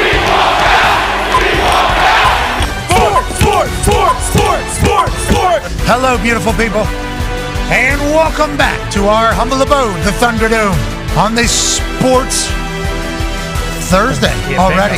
Jeez, hour 3 starts now. Sports are awesome. It's already Thursday. Yeah. This week has flown by. AJ didn't even give an attempt. That's Nope. AJ Hawk. Talks I almost said sports. My bad. Almost said sports. I panicked and didn't say anything. That's my bad. Almost said it. I don't understand. Okay. All right. Sweet. Hey, next time. Almost said football. Almost said football. My bad. Okay. AJ, we'd rather you be wrong going 100 miles an hour than, not. You're right. That's what I tell the kids. If I ever coach any kids, I tell them the exact same thing. So that's on me. I like that you had football I on the own mind, though. This is A-OK. You know what I mean? This is kind of A-OK. The Talks Tables here at Boston Connor and at Ty Schmidt. One half of the Hammer, Dahn, Cowboys, Tone Diggs is here. And AJ, we haven't really had an opportunity to do this with you, but in some time here. How about the Boston Celtics winning the NBA title? Congratulations, guys. Get the duck boats fired up. Why you Get guys them do gassed this? up. I mean, look, this is a daily reminder up here on why we don't do this shit. And you guys are just trying. It's never happened before, right? No one's ever come back from 3-0. In basketball, but it has happened. I mean, last year the Celtics were down 3-0 and they forced a Game 7. And if Jason Tatum doesn't roll his ankle on the first play of the game, they probably come back down 3-0. Yeah, and you fuckers. That was the Celtics that did it. really It's not happening to them. I am worried. I mean, Luka's come back down 3-1, and they've won the series. And there's been a lot of terrible things said about Luka today. A lot of terrible things said about Luka, and if we know anything about Luka, he hears them and he responds to them. God, there are people they're saying he's a liability. Hey, how about that? And then Javelle McGee's like, yeah, only talking about because they lost. Like, they win that game last night. All anybody's going to talk about is, Luka does enough on the defensive side, but on the offense is where it really gets cooking. And, he likes to work the refs. That's a competitive edge. That's a competitive edge that only the greats have. It is true, like kind of the two sides of the coin on whether or not you win or you lose. But if you lose, that means it's not working, which is why it gets kind of put into a spotlight so much. Him talking to the refs is something that I hope he figures out how to work on a little bit. And I know everybody's talking to the refs, says JaVale McGee, all the stars are, but it's like it can't be every time. It's like Boy Who Cried Wolf. Yeah, I understand why he's pissed. I really do. But if you lose, people think you're whining. If you win, he's just what a competitor. This guy will win at all costs. So yeah, it's our fault as well, no question. And like Kyrie's getting going. That's why it's not just this thing's completely done. It's like Luka can easily come back and have a 40-point triple-double, and Kyrie can score. Yeah, but easily you guys could just win what you already did. Exactly. No, we haven't. And we absolutely Season 3. We could absolutely. You son of a bitch. We could absolutely win. Was there a bet available for the Celtics to win the NBA Finals in 3 games? I looked at the books. There wasn't, but I'd be shocked. You saw one, AJ? I saw one out there on the internet. I forget which book it was, but a lot of people took that. I had to guess, but in a They're good still way. getting them points. Yeah, this is a good thing. Yeah. They have bets that no one else has. It's which I love. This is great news that they are still underdogs. For you. For now. And that's the other worry. It's like, hey, you never know what can happen. What happens if someone gets injured, just like Porzingis did? Like, there are things that can still happen in a game that can ruin this. And if it does happen, there's a chance that I show up at all your guys' house and poop on your fucking doorstep because of That'd be a lot of poop in one night. No, it would be a progression. It would be like a week-by-week thing. So he knows coming. No. You wouldn't know as me. It'd just be like, whoa, why is there shit on fire on my doorstep right now? Okay, so Ty would have that happen. Ty would probably tell us when he walks in. There was a flaming bag of poop. Like, oh, so then, like a week later, like shit, that's fucking crazy, man. How'd that happen? So then Tone comes in like a week later. He goes, "Hey Ty, I don't think you're the only one." Flaming bag of poop on mine too. Boom. Yeah. And then AJ somehow. Oh, definitely. AJ probably be first because then it's like, well, I didn't drive to Cincinnati. Could you imagine us trying to piece it together? Somebody pooping in Dublin. And then also pooping all the way over here. You got to drive to Pac-Man's house, too. You're going to dump on Pac-Man's? Cincinnati, that's in 2 different places, right? So Columbus is directly left or right of us on the map. Cincinnati's like down. Cincinnati close. Yeah. Hour and a half. Yeah. Hour 15. Did you know? I don't think I knew that until I got out here how close Cincinnati is. Same with like St. Louis and what's the other one? Kansas City. Kansas City, Louisville. That's like close going to us, the Kentucky Derby is not a problem. Yeah, Chicago, too. Not too shabby. Yeah. Nashville. It's nice. Indy's a great place. Good location. That's why everybody has their events here. Centrally located, yeah. Yeah, very centrally located. Monday Night Raw's here in a week. June 24th. Here we go. June 24th, a week from Monday. Hell yeah. Monday, Corpus Christi, June 24th. How pumped are you for that? Okay, so I didn't know it was happening. Yes. Until like within the last week or so. Monday, probably. Yeah, I think it was Monday when they were like, hey, Indianapolis, 2 weeks. I'm like, we're in Indianapolis? Yeah, I'm so pumped. Yeah. That is afterwards, just heading to my house. Driving. That's huge. You're just driving to work that day. My God, that's going to be awesome. Is Michael Cole going to stay the night with you? I think the night before he's coming in. Yeah, he's already tried to, weasel his way into a free dinner from one of the boys. Yeah, he already got it. Yeah, he's already got it. He's currently en route to Scotland. Glasgow? Clash at the castle. So he's bitching about something. Something happened with his travel. I have no idea what it was. Does he get a lay down bet? Does he get a lay down seat? That's a big deal. So he was flying coach for like 20 years with the WWE. Layovers every single trip. Only missed 3 shows now in 27 years, and one of them was in the last 12 months. So he only missed 2 shows in 26 years, pretty much, and he was flying coach to a majority of them. And I think he has since been moved up a bit, but like he doesn't care. He'll sit on the toilet and fly for like 6 hours. His work ethic is insane. His humility, obviously absurd. His talent in abundance, but he is a miserable fuck sometimes. Every once in a while, like the Mets. Sure. Of course. When he starts talking about the Mets, it is the best. He's a Jets fan. Yeah. When he starts talking about the Jets, it is the best. I mean, he's just going. It is. Have any of the Jets and the Mets, have they ever brought him joy? No. Has he ever been happy for something they've done? No, and also the Knicks. He's also a Knicks fan too. This should have been a great year for him then. They had a nice little run. Had an opportunity for all of them. Aaron, had to run. The Mets had a chance. They spent the most money. And the Knicks are right there. Knicks, obviously, this is the one where they were going to go. So which makes it even. Yeah, even worse. Like tough to hit. Like last year before baseball season when the Mets had all that hey, they signed everybody and all that momentum going. Yeah, the Edwin Diaz, and then before the season, Edwin Diaz blows his knee out in the World Breaks Baseball. his ankle, right? I mean it was an ankle, or he blew his knee out in the World Baseball Classic, dancing off the field after on the mound. Yeah, just dancing, not like pitching. And then Cole, a wizard with words, goes, "Oh, of course," and then a full on. I love that man. He is an entertaining human being. And I do believe he had some travel problems on his way to Scotland. He'll get there, though. Oh, yeah. He'll do it. That's what the voice of the WWE does. That means he missed his whiskey tour. Yes. Okay. No. That sucks. That sucks. I feel bad for him now. Yeah, he was so mad. He was going on a whiskey tour, ISO. All by himself. All by himself. He signed up for a whiskey tour in Scotland. Would change his flight so that he could get there for this whiskey tour. He was so excited. When I say talking about something for like 45 minutes to an hour throughout the entire day, I'm talking maybe an hour worth of conversation about this whiskey tour throughout the entire day. Travel issues, didn't make it. Missed it. So excited. Someone make that right. All by himself, he was going. I'm like, so what are you going to do here? He goes, I'll show up. I think there's like 5 other people, and then the tour will walk us through, and we'll have a bunch of whiskey. And I'm like, you don't want to do that with anybody? He goes, no. Why would I want to do that? Yeah, he said, do they like whiskey as much as I do? No, I don't care. I'm like, that's hilarious, and he missed it. That was I think, going to be in Edinburgh. Man. I think it was in a different blacked out on the plane ride now. Different type of whiskey tour. Yeah. He's gonna be drinking Pabst Blue Ribbon. Yeah. PBR is a little different. And Jack Daniels. That's what he normally drinks. The best whiskey is. Here's a photo of him back in his beginning of his journalism days, I do believe. We just pulled up. This may be when he was in Bosnia. Wow. Him on the George far right. Lucas next to him? Yeah, I don't know. Yeah, for real. That's him in the middle. He's in the middle. Okay. Yeah, I can see how you maybe think the left or the right. Oh. He's the one in the middle there with the mustache. What a legend. Way to go, Michael Cole. Call great clash at the Castle. Yep. Good luck, Cole. Ladies and gentlemen, college football season is right around the corner, and don't look now. There's some good bets available. To lay them out, one half of the hammer, Dahn Cowboys, Tone Diggs with CFB long shots with Tone CFB long shots. Yeah, Tony!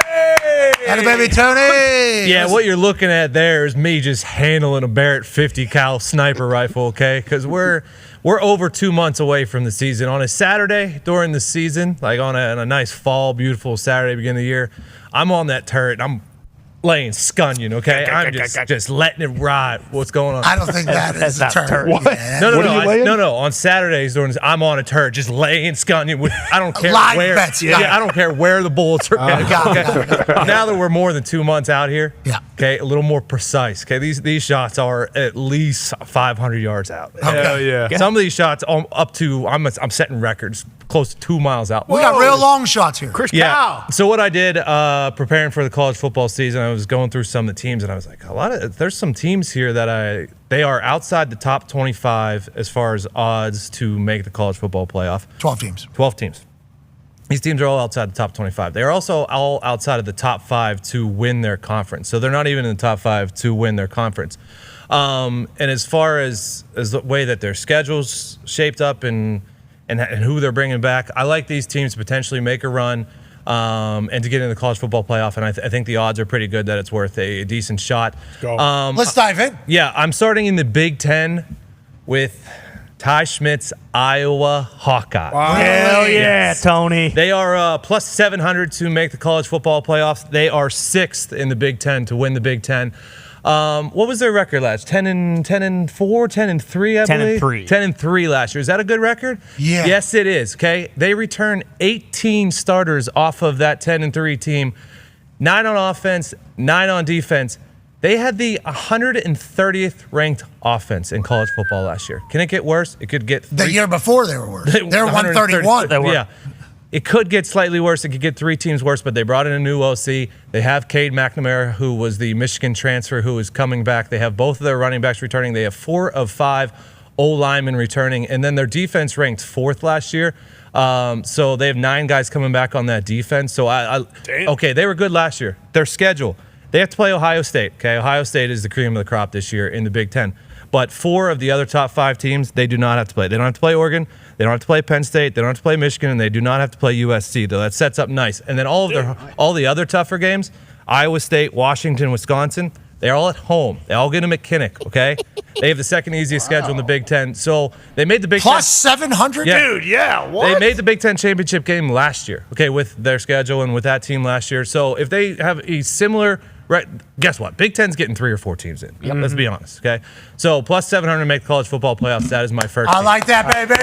Love it. We like the sniper. Yeah. My second team. Let's go down to Stillwater, Oklahoma State. Very, very similar to Iowa last year. They finished 10-4. Also went to the Big 12 championship game. They are plus 950 to make the college football playoffs. You're going to see a bit of a trend here with me. 10-4. Made their conference championship game last year, have guys returning. They have 20 returning starters. In college football these days, when you have 20 returning starters, that is huge. That guy you're watching right there, Ollie Gordon, who is going to be a top Heisman candidate, ran for 1,700 yards and 21 touchdowns. He's back? Yeah, he is back. Damn. Oh. Ollie Gordon's back. Alan Bowman's back. Their quarterback, he is back. And so with 20, they have 4 of their 5 offensive linemen starting, and they leaned on that run game last year when you have 4 or 5 offensive linemen returning, plus him coming back, plus the quarterback coming back. Utah is the favorite to win the Big 12, if that is still the Big 12. Really? Yeah, they also get Utah at home. So they get the favorite of the conference at home. Their schedule is the 62nd hardest schedule in the country, which is, it's not bad. That's kind of typical for the Big 12. And then Mike Gundy. He just kind of knows how to coach, okay? Does so he? Yeah, He does. Mike Yeah, Gundy he does just know doesn't how have to that mullet? coach.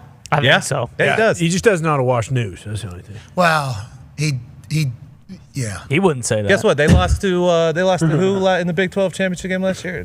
Texas, I believe. They're gone. Oklahoma's gone. Utah's the bad boys of this conference now. Well, West Virginia is, but I understand what you're saying. I'm letting you do your thing now because you're doing your thing. This could have easily been West Virginia. Yeah, out of the Big 12 here. Plus 950 sounds really nice. Yeah. 20 returning starters plus the crazy. Heisman candidate running back. I was doing stuff on game day this past year comparing him to Derrick Henry because Derrick Henry was the last running back to win the Heisman. And what he was doing, he was putting up like hundreds of yards a week, multiple touchdowns. Nobody was really talking about it because it was, Big 12 and it's a running back as opposed to everything else happening. He's a dog. He's back. 4 out of 5 offensive linemen returning. Yep. Whoa. Yeah. Plus 950. That's a good play. Yeah. The last one comes from the ACC, and it's an old school program that I feel like the tides are turning and they're coming back. We're going to Blacksburg, Virginia Tech. Okay, the Hokies. They are plus 900 to make the college football playoffs. They finished. A lot of people don't know this, but they finished 4th in the ACC last season. Kyron Drones, the quarterback here, number 1.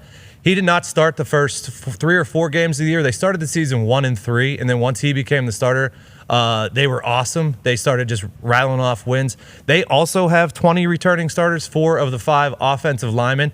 And then similar to Iowa, their schedule sets up incredibly. Of the top 8 ACC teams to win the ACC, they only have to play 2 of them. They get Clemson at home. Well, Clemson, we know. Yeah. Who they lost a lot. Got that drip. And No transfer portal. No transfer portal. They don't. So they get Clemson at home, and then they have to go on the road to Miami. And then the other FSU also lost a ton of guys. They only have like 9 returning starters this year, so they're replacing a lot. And then do we trust like Miami, Louisville, like those ACC teams? I don't know. So as far they have the easiest schedule in the ACC, does Virginia Tech. Plus they have 20 returning starters. They have a lot of talent coming back. And then with the odds here, I thought it was worth a flyer here for Virginia Tech to go back to the college football playoffs. That, plus 900. To be clear, fan base is awesome too. Yeah. If they were, and if they had a game, not that they would be hosting a game with what you're saying, long shot wise, but if they were to somehow host a college football playoff game, at Virginia Tech, it would be stupendous. But I think like that Clemson game is late October, early November. Like if that comes down and that's at home, like I trust Louisville. I think because Braum. Yeah, yeah, they did. They had a great first year. They made it to the ACC championship game last year. In Miami, every year it's like maybe. And then they. After what we saw last year with Miami and Mario Cristobal, some of their late game decisions, it's tough to trust. Oh them. yeah, because the player needs to hold on to the ball. Yeah, exactly. Yes. Yeah, didn't take a knee. Why are we running the ball anyways, Coach? Well, it doesn't matter. He's got to hold on to the ball. Well, it sounds like you probably shouldn't just blame the player here. It's probably a failure at the top here too. A little bit of both. Okay, we'll see. That's $10 to win $7,700. If you just parlay those if three? you parlay all 3 of them. Why not? Yes. Way to go, Tone. Thank you for doing Let's go, Tony. Tone Diggs, one half of the Hammer Dahn Cowboys, is actually piecing together a college football preview book right now. We're about a month away from it. It's going to be legit, AJ. It's going to be, like you just heard there, the reason why he's able to just spout that out is because this dude does research on college football all year round. Loves it. Absolutely loves it. He was my tag team partner the last 2 years on Game Day, helping me out immensely with shit. He's just so fascinated by it. And it's a lot of work if you're willing to do it. Tone has a great work ethic and enjoys it. So we'll have a college football preview book being released in about a month or so from Tone Diggs with quotes from people, schedule previews, summaries of off seasons, new play. I mean, it's like he's really doing it. Hey, Tone, keep going, buddy. Yeah, it's basically I put together all the information that I think someone would need for, like, if you just didn't pay attention to college football at all from national championship game to now, on basically what happened, what their last year stats were, returning starters, all that stuff going into the football season. We need to know the new name of the conferences before that book is on paper. That's right. Definitely. So what about, like, you check what the odds are, like, let's say Colorado to make the college football playoff? What are those odds? It's a lot longer than these teams. Their total, I think, is like 5.5 or something like that. Dude, as far as win total. Obviously, Deion Sanders and everything he has done for football, we are appreciative of. You're talking about one of the greatest of all time, let alone, giving back with his camps, his community, his team, and then now he's coaching in Colorado, and the numbers are absurd. He's bringing more money to that city, I think, than anybody in the history of Boulder or whatever it is. And that's a wonderful place. Their first 3 games are not easy. They are not easy. And it's like the hype going into the season, because it is Deion Sanders coaching the team, Coach Prime coaching the team, is going to be massive. It's setting up for, like, if they get past, because they got Dakota, North Dakota State, then they got Nebraska, second year of Matt Rule. You look at the history of what Matt Rule has done at programs in college, whether it's Temple, Baylor, and I think even a place before that you could go. It's like year 1 to year 2, the jump is absurd. It is rather insane. I don't think they lost anybody. I don't think. And is Rayola going to be the starting quarterback too? I would assume. There was a lot of film on him in the spring, so maybe early you get a chance to get a jump on him before he figures it out. I guess that could be the case, but, like, very difficult game against North Dakota. It's going to be a tough game against Dakota. First week too, like, I don't know if that's the right spot to take on that particular team.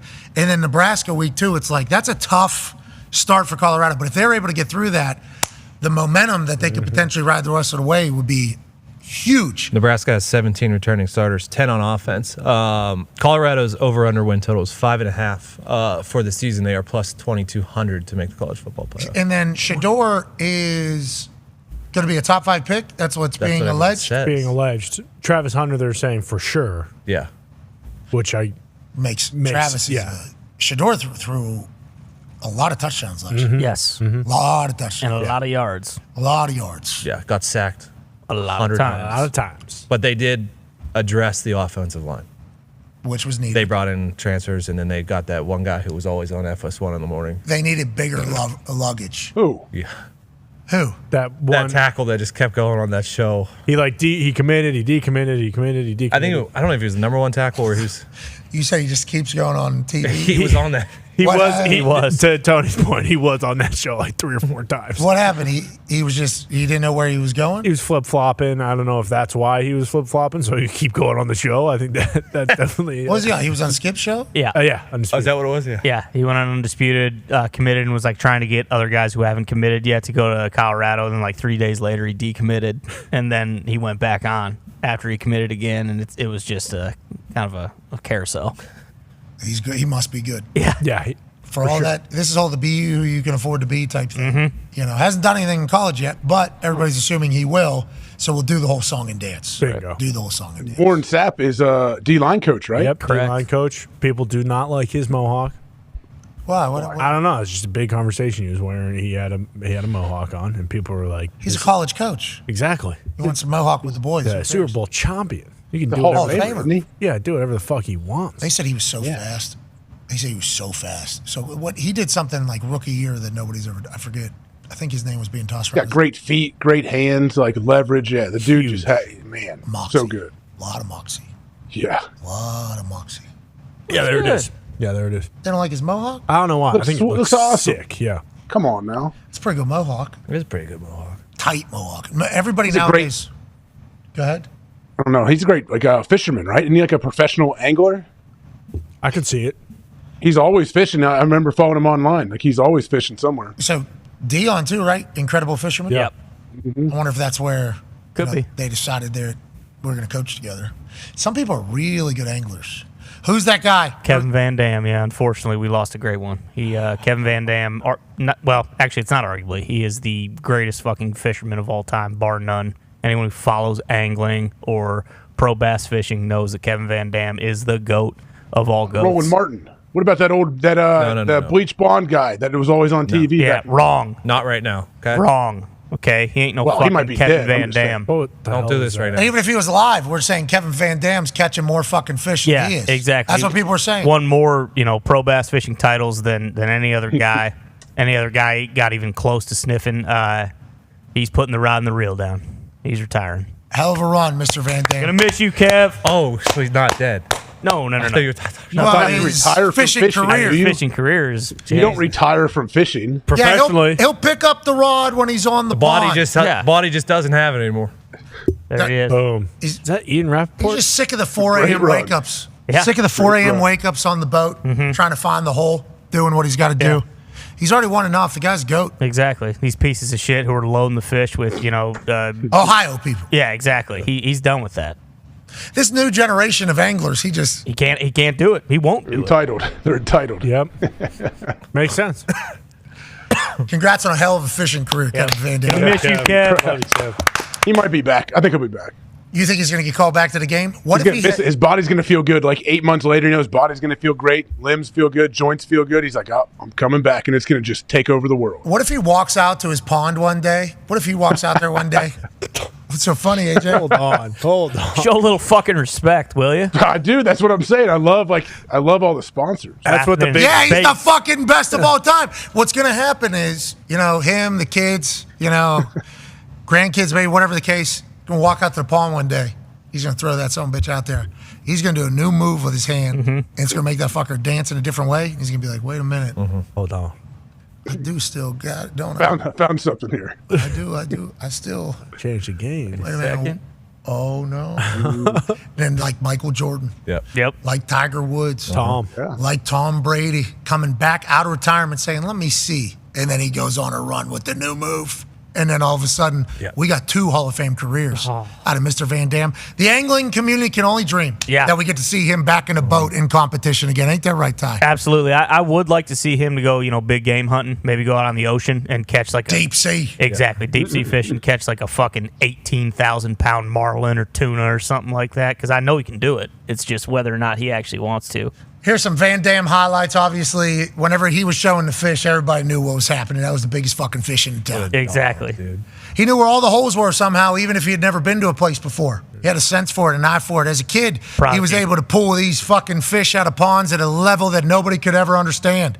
And his moxie, certainly through the roof. He was proud of the work he put in. Yeah. You put him above some water that he couldn't see through, he put some polarized sunglasses on, he'd find the biggest fucking fish you got. Exactly. Every single bass knew that when VanDam came to town, there was a good chance they were leaving their home forever. Mm-hmm. Hey, see ya, babe. What's going on? VanDam's fishing on our fucking pond. I'm donezo. Because I know it's a bait.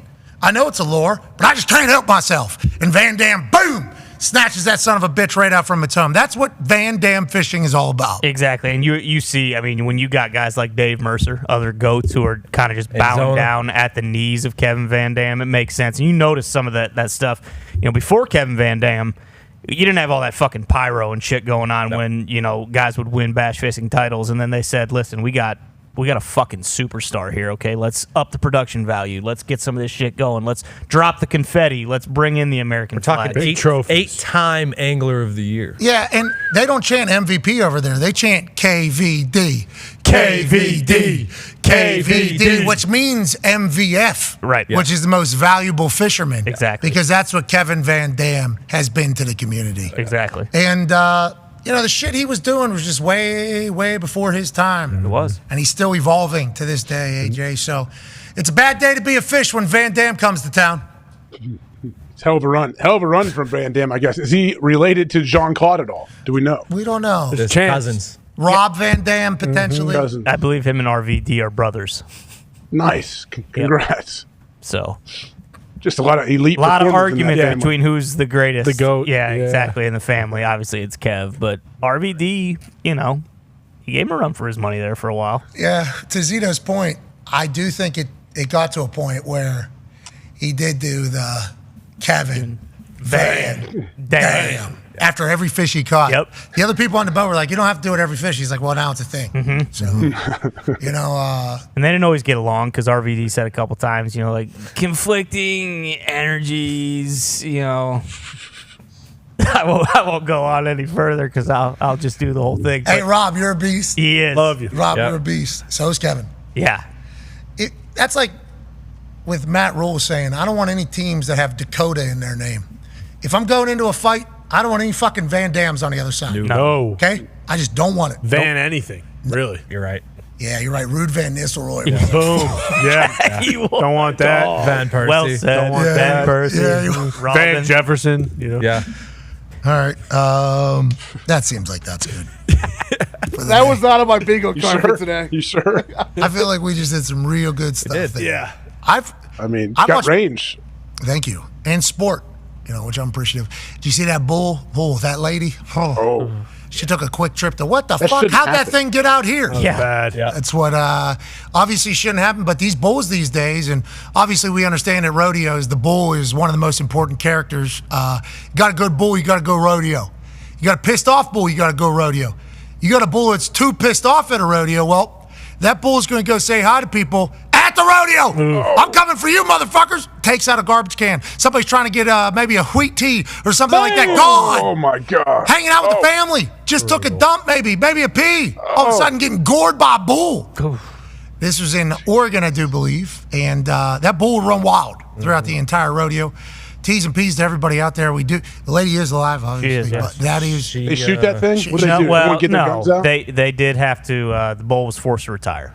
I did see that. So he's dead? Well, it's not. Yeah, they're letting the lady do it too, which they should.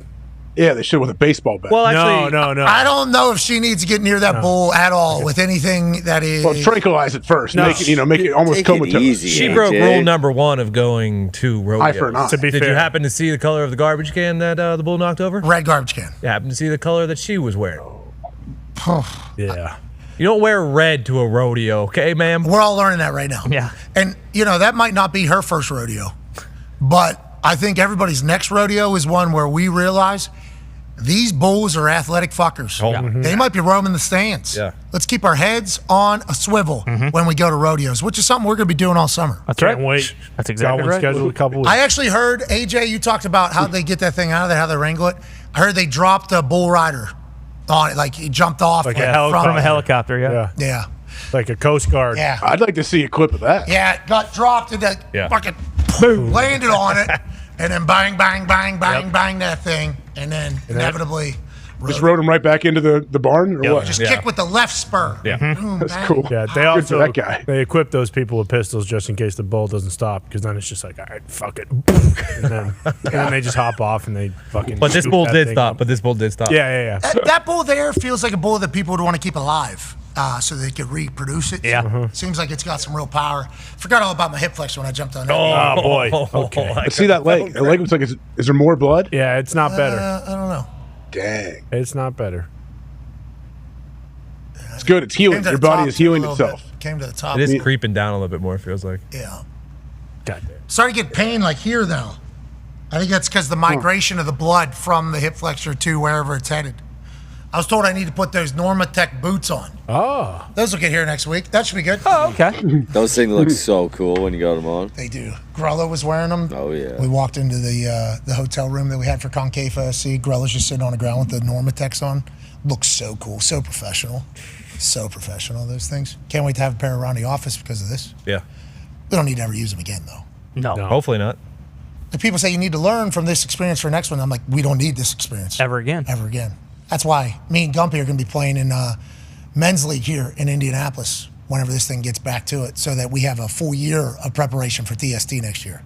Okay, AJ? We should do that. I see like intramural like men's leagues all the time at different fields on that. They play at night. Yeah, there's all kind of stuff. So every city seemingly has a bunch of games. That was a cool part of the soccer tournament, was like getting to catch up and learn about the soccer world more. Like the underground soccer communities that are everywhere. Had no clue that was a thing. It was awesome. Like learning about it was like real eye-opening. Like I assume there is cash soccer games here in Indianapolis happening on a every other night basis, probably somewhere. And we were talking about going into it like, we can't find games anywhere. They're like, we'll find you. There's games. There's games in a lot of places. Yeah, there's guys probably in Indianapolis that are just playing these pickup soccer games for a living. Like that is just what they're doing. And this entire thing, it's like, sweet, I can't wait to do that. It was fun learning about the world. Would be a great documentary. We should do it. Somebody should do it. That would be, because they got a lot of personality. Oh, yeah. And you got to follow, if you just put a camera on Meat and follow him around and a couple of his buds, that'd be a great doc. Yeah, the Arena Boys, I mean, we definitely, that's like the first thought you have whenever you're talking to them and learning from them. And you're like, these dudes need to be. Them just staying there, get boozed up, watching the finals Wearing- all time. wearing dude. the Concava tarps, jerseys. doing the chants. It was fucking unbelievable, dude. Brett Shea sent me a video last night of them on a scooter heading to the U.S.-Brazil game. And Jeff Cameron's on a scooter in front of him. He's on the back one. And they start, Concava. It's catchy, wasn't it? Oh, yeah. Zach, Oh, yeah. one of the Arena League boys, thought of that. What a fun time. Anyways, we're going to play soccer whenever this thing heals. We're going to get back into it so that we're not caught off guard and our muscles quit mid-swing, you know? That would be fun. That's what's cool about being at that soccer tournament, too. I'm like, man, it's cool that these guys can come together and they can play like their sport in that setting. In football, you don't really have that. You have 7-on-7 you could do, but it's not the same. Fans. Yeah, a lot of fans. Lights, fans playing like under the lights in front of fans again. That's not happening in a lot of situations. It was like, you know, I hit that ball to Grella. There's like a little pop from the, like you feel, I felt like real, felt like real juice. Performer. On ESPN. Yeah. Hey, how about it? Wow. Yeah. What an honor. You know? Right. Grella did a throwback. Did you see that on his Instagram story? Yeah, he was 2006. Maybe Yeah. I didn't know. I didn't realize we were sitting around. Fastest MLS goal ever. Grella scored 7 seconds into a game. 7 seconds scored in MLS game. I thought I saw someone. Are they not already? Is Netflix not already doing a documentary on Meat?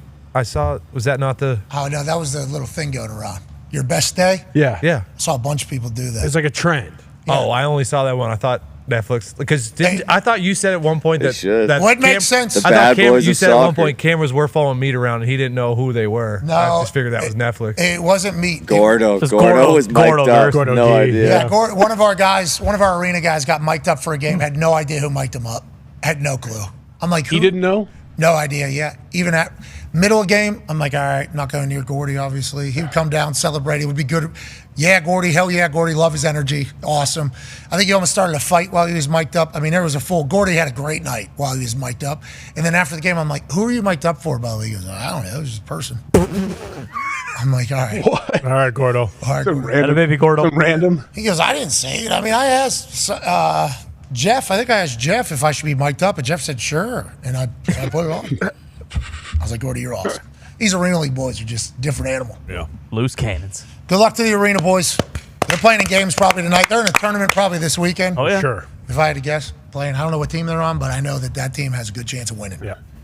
They won a $2,000 co-ed tournament the week before the soccer tournament. Nice. $2,000 co-ed tournament. I'm like, so how'd that go? Meat was like, I was just like this. It's just how it is. Every single weekend there is like one of those. It'd be cool to watch co-ed tournament, I think. I think so too. I guess TST had one. Maybe they had. I think they said last year it technically was co-ed. Yeah. I think really? So. Yeah. Yeah. How about last year? Newtown wins that thing. Meat's on that team. Then he comes to our team. A bunch of the Newtown guys ended up on new teams this year because they're all like Arena League guys. Yeah. So all the Arena League guys are kind of like the bells of the ball down there. Heard some things about that Newtown squad. Whoa.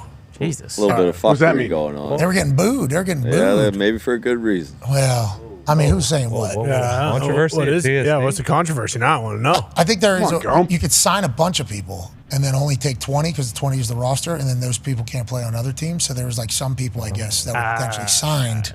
And they couldn't play in the Couldn't tournament. play somewhere else. Hey, that's just taking. That's good business. There was a guy who was on the Nani squad who was on Newtown last year, and they interviewed him before they played, and he didn't sound too happy about it either. Yeah, So like people don't make the team. could be considered like good business. Could be considered good business.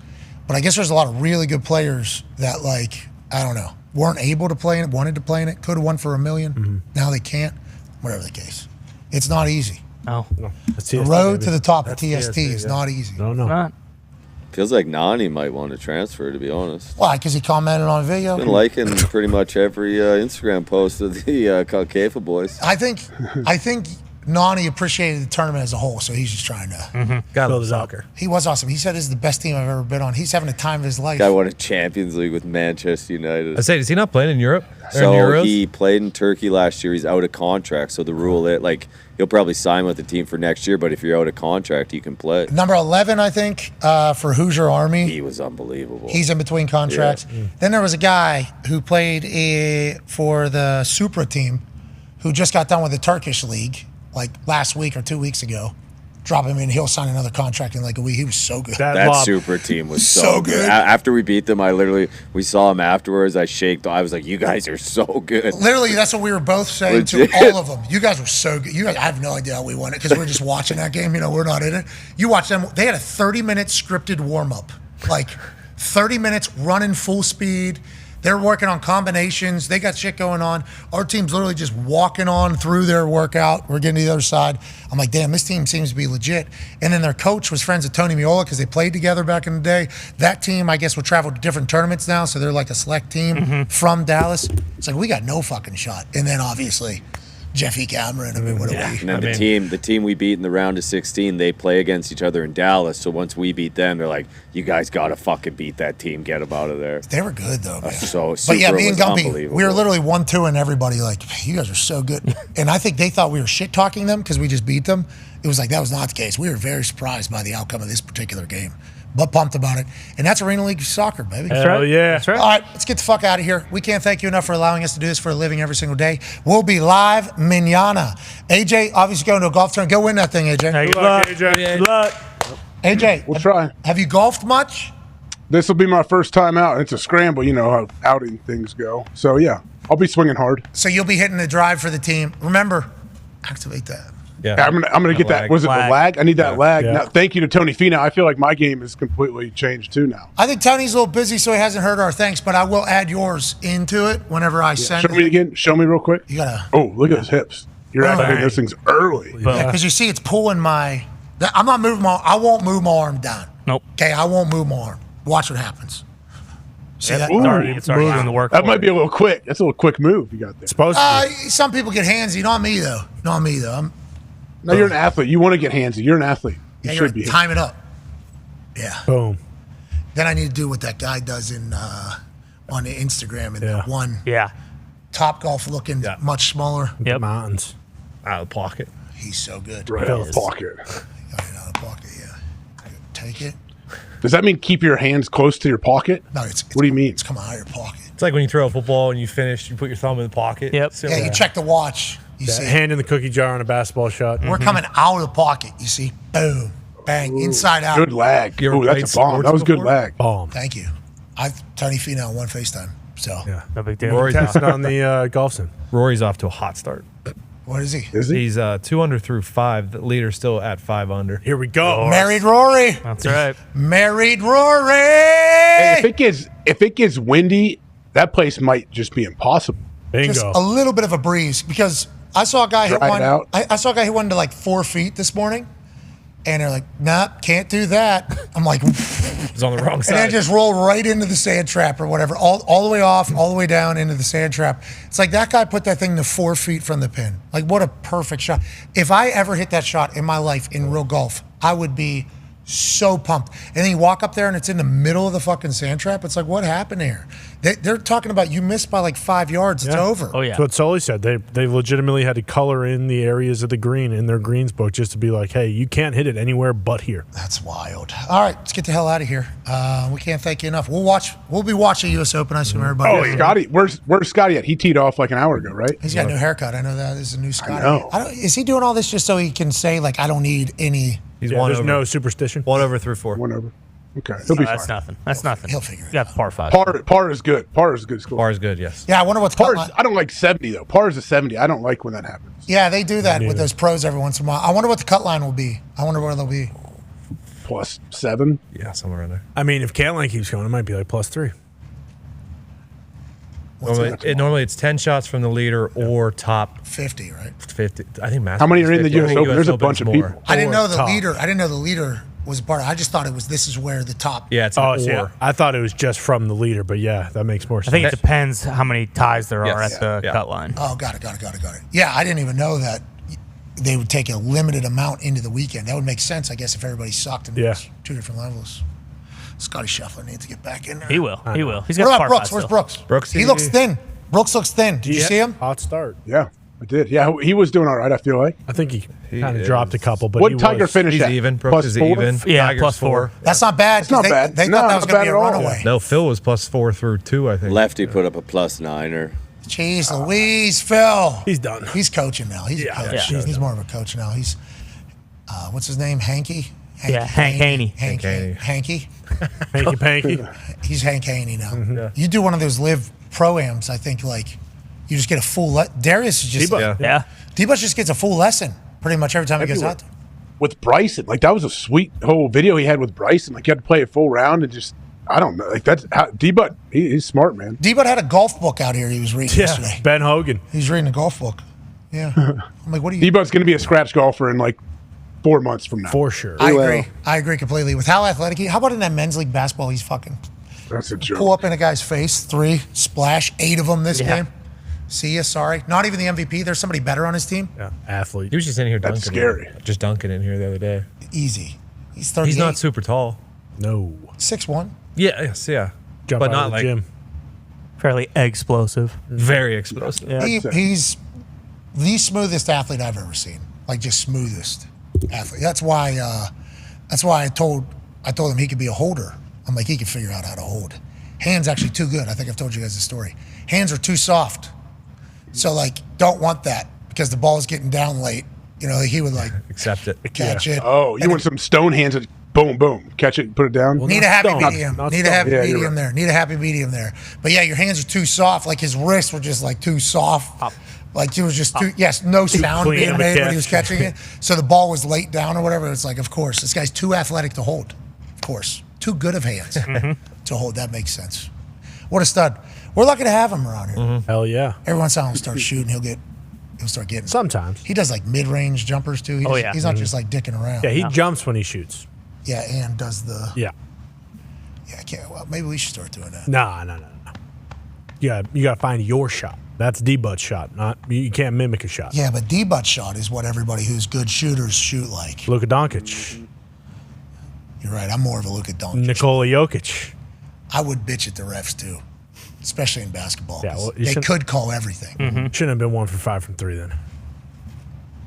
You guys won a championship. In the first. Right. You guys won a championship. Congratulations. Last time. One more. Can we get the lights too? The whole thing. Let's do the whole song. Yeah. This is gonna ruin. Ladies and gentlemen, the 2024 NBA champions, the Boston Celtics.